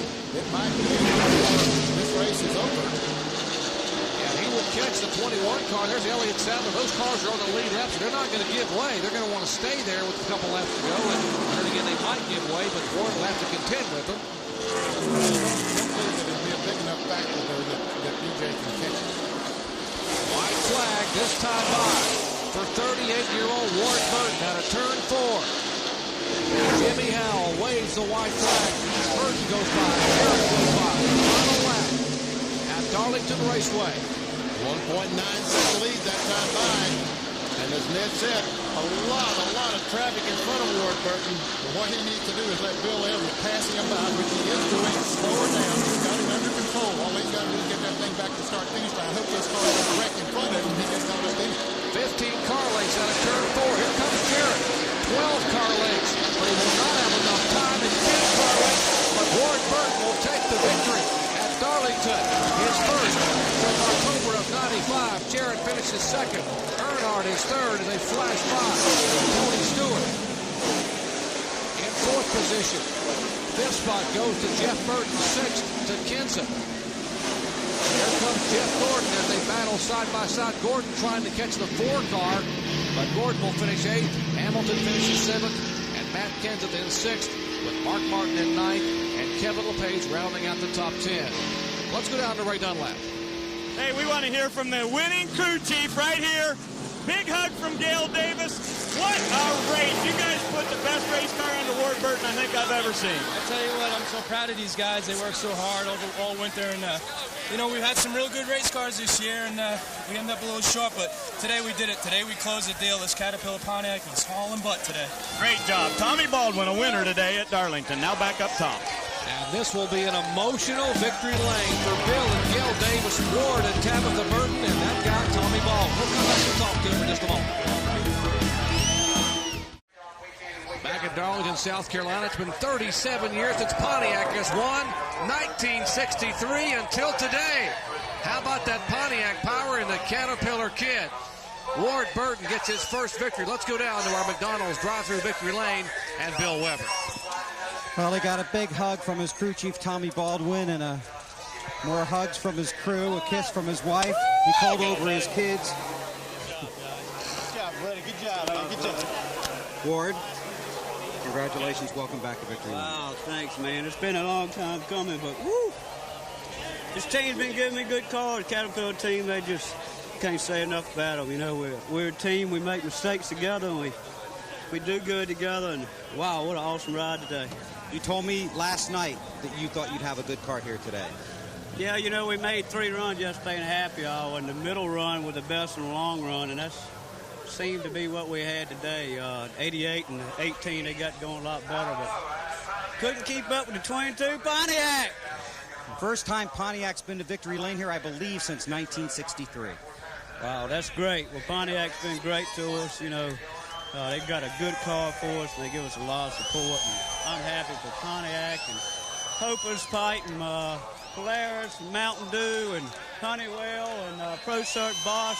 All of our sponsors, thanks so much for support. Ward, you had a lot of competition on the track today, and at the end it was the 88 that was coming out. Yeah, it was. Man, lap traffic was... The place is so narrow, it's not anywhere for them to go sometime, but it was hairy out there a lot of times with lap traffic. I was just lucky to keep the fenders on the car and get a little distance from Dale there when I had good tires. So Man, I'm pumped. We're going to have a good time tonight.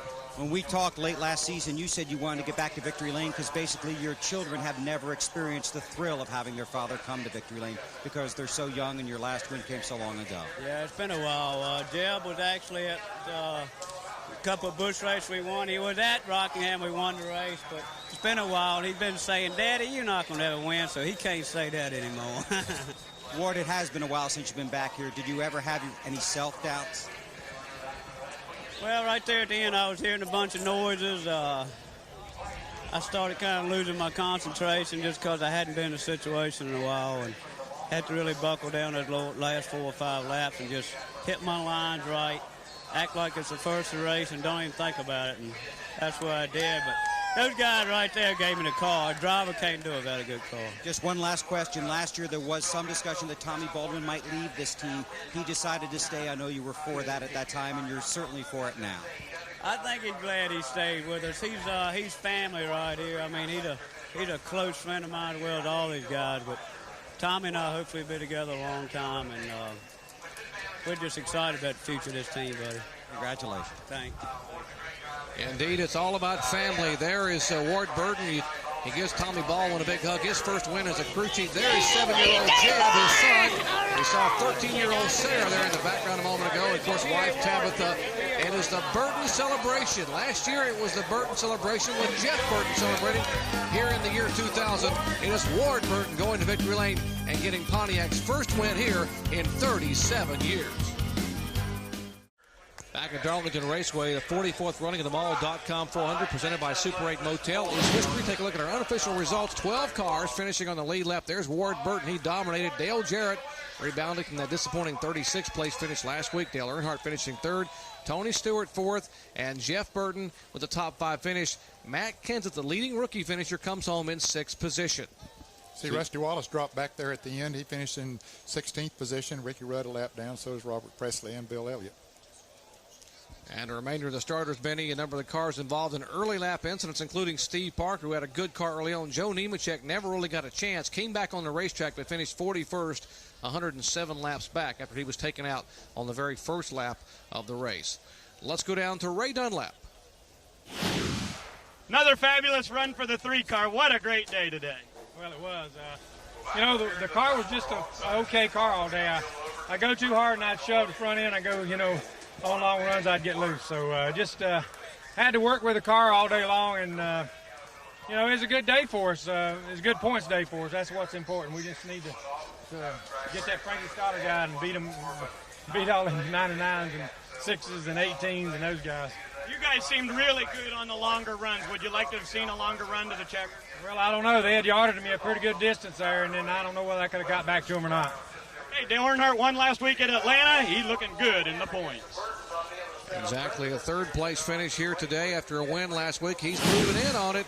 There are the points. Bobby Labonte hangs on barely, but after 13th place finish, 9 points between he and Mark Martin. Earnhardt just 32 back on Martin. He was 50 back prior to the day. Ward Burton moving up with that win today in the 4th spot. Dale Jarrett in 5th. You see Tony Stewart, Elliott, Rudd, Burton, and Rusty Wallace rounding out the top 10. Let's go back to Victory Lane and visit with Bill Weber. And Jerry, as you can imagine, a very joyous Victory Lane and a big smile from car owner Bill Davis. Congratulations and welcome back to Victory Lane, Bill. Thank you, Bill. It feels good. It's hard to believe it's been that long since we've been here. But you've never given up. It's been a lot of hard work, and today, the beginning of those rewards. I think so. This team has really, really come a long way down through the years. It takes a long time to get everything in position that it takes to win these races, and we're there now. We've got the engine department, the chassis department, the bodies, great bunch of guys, awesome pit stops all day long. Hopefully we're here. You stuck with your driver, Ward Burton, for several years after his last win as well.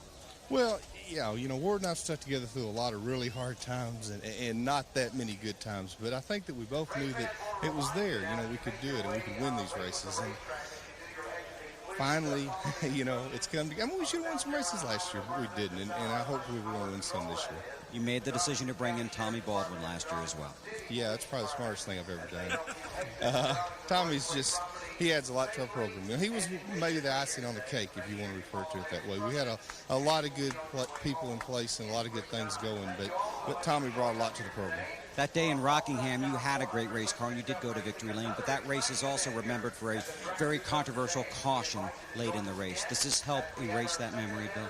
Yeah, I think so, although even that day, you know, we led early, we led in the middle, and we were running away with it when that happened. So that didn't taint it too much for us. We enjoyed it and still continue to enjoy it. But, yeah, just to clearly, totally dominate a race, that doesn't happen very often. You know, you don't get a chance to do that. And fortunately, nothing went wrong. You know, we got to finish it off. Congratulations. Thank you very much. Bill Davis and his wife, Gail Davis, back here in victory lane with driver Ward Burton. And Ward Burton led 5 times for 188 of 293 laps, dominating the day. You talk about parity in NASCAR, 5 races, 5 different winners. 2 Fords, 2 Pontiacs, and a Chevrolet have gone to victory lane this year. Back in a moment.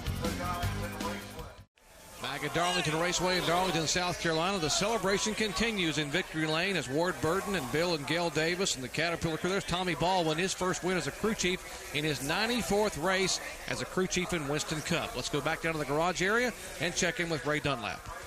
Well, Jerry, for the 3rd time in his career, Bobby Hamilton has finished 7th here at Darlington, but I'd imagine after starting 33rd, you're pretty happy with that. Yeah, really happy with it. We actually tested this car at Bristol, and it run really fast there, and we said, okay, this is our Bristol car. Then when NASCAR gave us the rule change, the way we had our bodies located, it actually throwed us off. So this car had the body way back on it, and we thought, well, this place gets real loose, so let's try to run it. We were so far down in points, we needed to have a good showing here. But just happy for Monte Carlo, Kodak, Dana Corporation. We got a win for them yesterday in Phoenix with Joe Ruttman. And it's a good day for them and Landair people, too. Now, you guys, you and Ruttman both were pretty strong in the trucks at Daytona. I know you'll be back in the seat there pretty soon. When will we see you truck racing again? Memphis, Martinsville, Richmond, and New Hampshire is what I'm scheduled to do. If Joe keeps running like he is, I'm going to devote all our time to that 18 truck and try to get out of some of them. Okay, good run today for Bobby Hamilton. Now let's go check in with John Kernan. And I'm with Tony Stewart, who drove to a 4th place finish today. Tony, was it a hard day's work or was it an easy day's work? I told Joe he got his money's worth out of me today. That's all I had. I can't thank Greg and all the guys in the Home Depot team enough. They did a great job today. We came and tested, and that definitely helped us. And, it helped us meet our goal today. We wanted to be in the top 5 today because we just wanted to be better than we were here in the spring last year. And we finished 6th in the spring. So, to come here and finish 4th today, I mean, we exceeded our goal. So, we're pretty happy with the way the day ended up. So now what's the goal for the Southern 500? Be better than we were when we were here for the Southern 500 last year. Just everywhere we go this year, we want to be just want to finish a little better than what we did, the previous year. And if we can do that, we feel like that we're making our whole program better. And so far we're doing a pretty good job of meeting those goals. Last week was a hard one at Atlanta to come back from, but to come back with a 4th place finish this week, it's a real momentum builder for the team. We didn't get a chance to talk to you after the race, the hard hit you took at Atlanta last week because you were in the infield care center. Did it take a couple of days for the cobwebs to get out of the head? I had a pretty bad headache for the first day and a half, but by noon on Monday, I was bored of sitting in bed like the doctor told me, and I got up and, I'm moving into a new house, so I started packing boxes. But it was one of those weeks that you just kind of felt like you'd been on vacation for a week and had overdone it. So we pretty much took it easy the rest of the week. You also got a souvenir from today's race, is that right? Well, this is my 21st year in racing, and, I feel like this is where I'm going to retire one day, and I just thought it would be a really neat deal to start trading helmets with my competitors, and, Earnhardt was the first one today, and, we swapped helmets, and hopefully before it's all said and done, I'll have one of everybody's helmets that I race with. That's just something that's kind of a personal trophy for me, and like I said, I got a new house, I got a neat trophy room I'm going to build, so it was neat. I mean, it's just nice to have a piece of something that of everybody that you ran with. Everybody's such a family here that it's just something I thought would be pretty neat at the house. Tony Stewart, not only a great race car driver, but also a great racing fan. Back upstairs. Well, and he said it right. It's all about family. These guys really enjoy being with each other, and they fight fiercely on the racetrack. Speaking of fierce fights, how about going back to Thunder Valley, where they might throw a helmet in the window if you're not careful up there? It gets exciting in a hurry on the high-banked half-mile in Bristol, Tennessee. Triple header next Sunday, 1 o'clock Eastern Time. Rusty Wallace, the defending winner of the Food City 500. How about the Grand Prix of Miami at 4:30 Eastern Time on ESPN?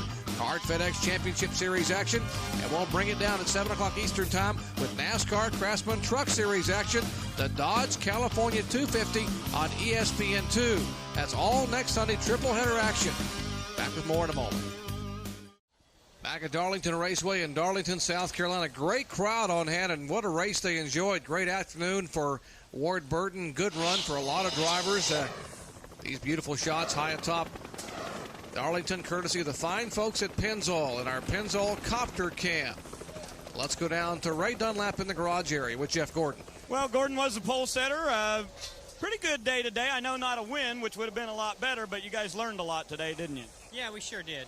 You know, a good solid day for us. Awesome job in the pits. Man, these guys are killer in the pits today. And we led some, and, you know, we faded there a little bit. I tell you, I think it was as much me as it was the car. I think the car was pretty good, but those guys were running so hard on new tires that I just knew they were going to burn their stuff up and fade back to us, and they didn't. You know, they kept pulling away. So finally there at the end, I ran real hard and you know, found out that I could stay up there fairly decent and not fade too much. So learned some things about Darlington. You know, different tire, different beast here. You can run a little bit harder at the beginning, and it'll stay with you longer than I thought it would. But, Jeff, there's a lot to learn for you about communicating with Robbie, this new crew, a new car, lots of things. How is the chemistry, and how's it all coming together?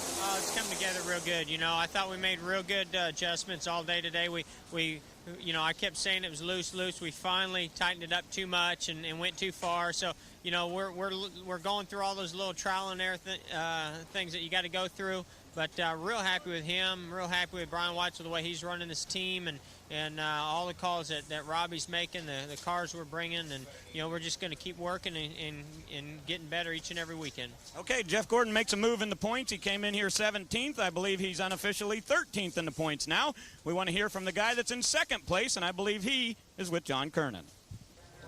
Dale, a great second-place run today. Ward just kind of pulled away there at the end, didn't he? He's just too good. Congratulations to those guys. They were just better than we were, and thought that we were pretty good. The sun was out. I think our car was good.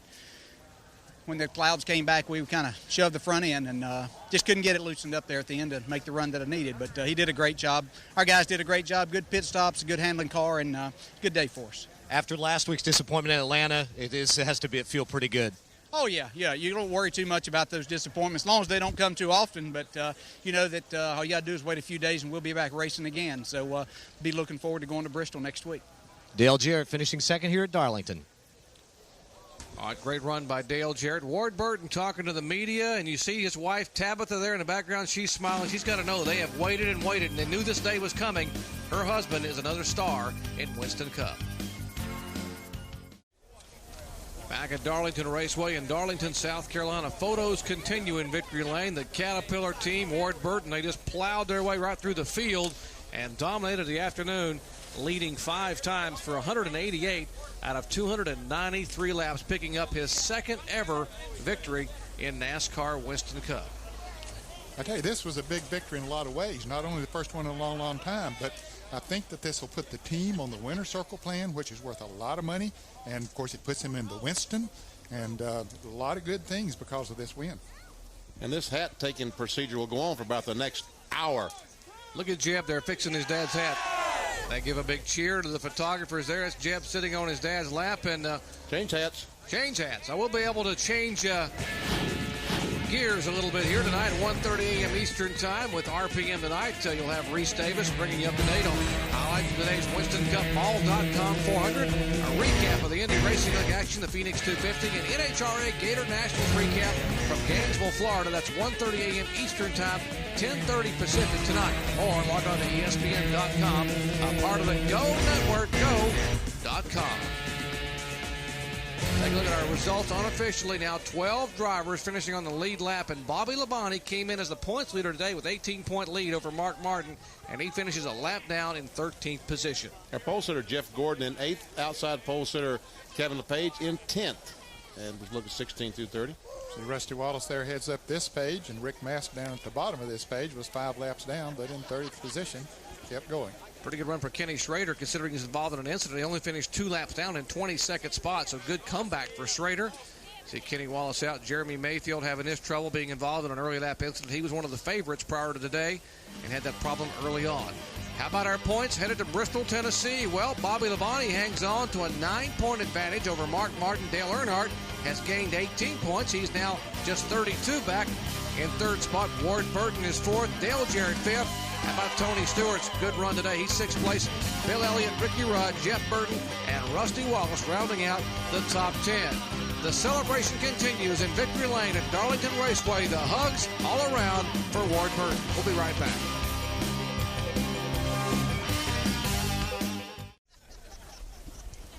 Back at Darlington Raceway in Darlington, South Carolina. They're changing hats down in Victory Lane. We might explain this hat procedure. This is all the contingency sponsors, not only for the race, but for NASCAR and for their team. And these photographs will be used in journals all around the country, newspapers tomorrow, that you'll be able to see Ward Burton and the entire Caterpillar team in Victory Lane at Darlington. Let's go down to Ray Dunlap. Well, we got to talk to Bobby Labonte. Came in here as the point leader. You had a good day today, a good race car, and one little error. Tell us about it. Yeah, we knew Ward was going to come in the pits, and we'd already planned this thing out way before that, before the green flag ever fell when the pit. And, came in not like I was before. Just got in there a little too hot, got the right front a little warm, and cut down off the racetrack and blew it out. And then it took off to the right, and I was trying to dig myself out of a big hole there, and I couldn't. I thought about spinning around, go around, do a donut, and go back to the pits, but just couldn't do it. Just kind of blew it right there, basically. Well, this car won earlier this year. It was awfully strong today. What car are you going to take to Bristol next week? Well, we already got that car planned out, and I think it's the same one we had up there last year. And, it's just a deal where, we did have a good run. I screwed up coming into pits like that, blowing the right front tire out. This place is probably the worst to do it, and I'm usually trying to be the most conscious about it, doing it, coming in right, but just tried to push it a little too hard today. Well, guys, just a little bit of an error can make a big difference here at Darlington. Bobby Labonte will hold the point lead. Now let's go back to Victory Lane with Bill Weber. And the celebration here continues, and I'm with Ward's wife, Tabitha. First of all, congratulations. It's almost more frustrating for the wife than it is for the driver. Well, thank you so much. It's a wonderful feeling, and what a relief. I watched you on top of that pit box today, and as you were just telling me, you refused to get too excited about the possibilities. Well, there have been a lot of times when we've been really close, and for whatever reason, it didn't materialize. But these guys have worked so hard, and Ward has worked so hard. It was long overdue. 3 very frustrating Sundays last year when he finished second to his brother. Yes, thank goodness we finally got one. Tell me about what his mindset has been, because it has been a long time since he's been to Victory Lane, and it has been a roller coaster ride for him. It has been, but I'm very proud of Ward and all the guys. They have remained focused and not put too much pressure on themselves. He said he really wanted to get back to Victory Lane for his kids. Well, Jeb has been giving him somewhat of a hard time for not winning. Your husband broke the Victory Lane trophy, Tabitha. Did you see that? I saw that. We'll have to get it fixed. Well, I think he gets to keep it, so congratulations to you. Thanks for speaking with us. Thank you so much.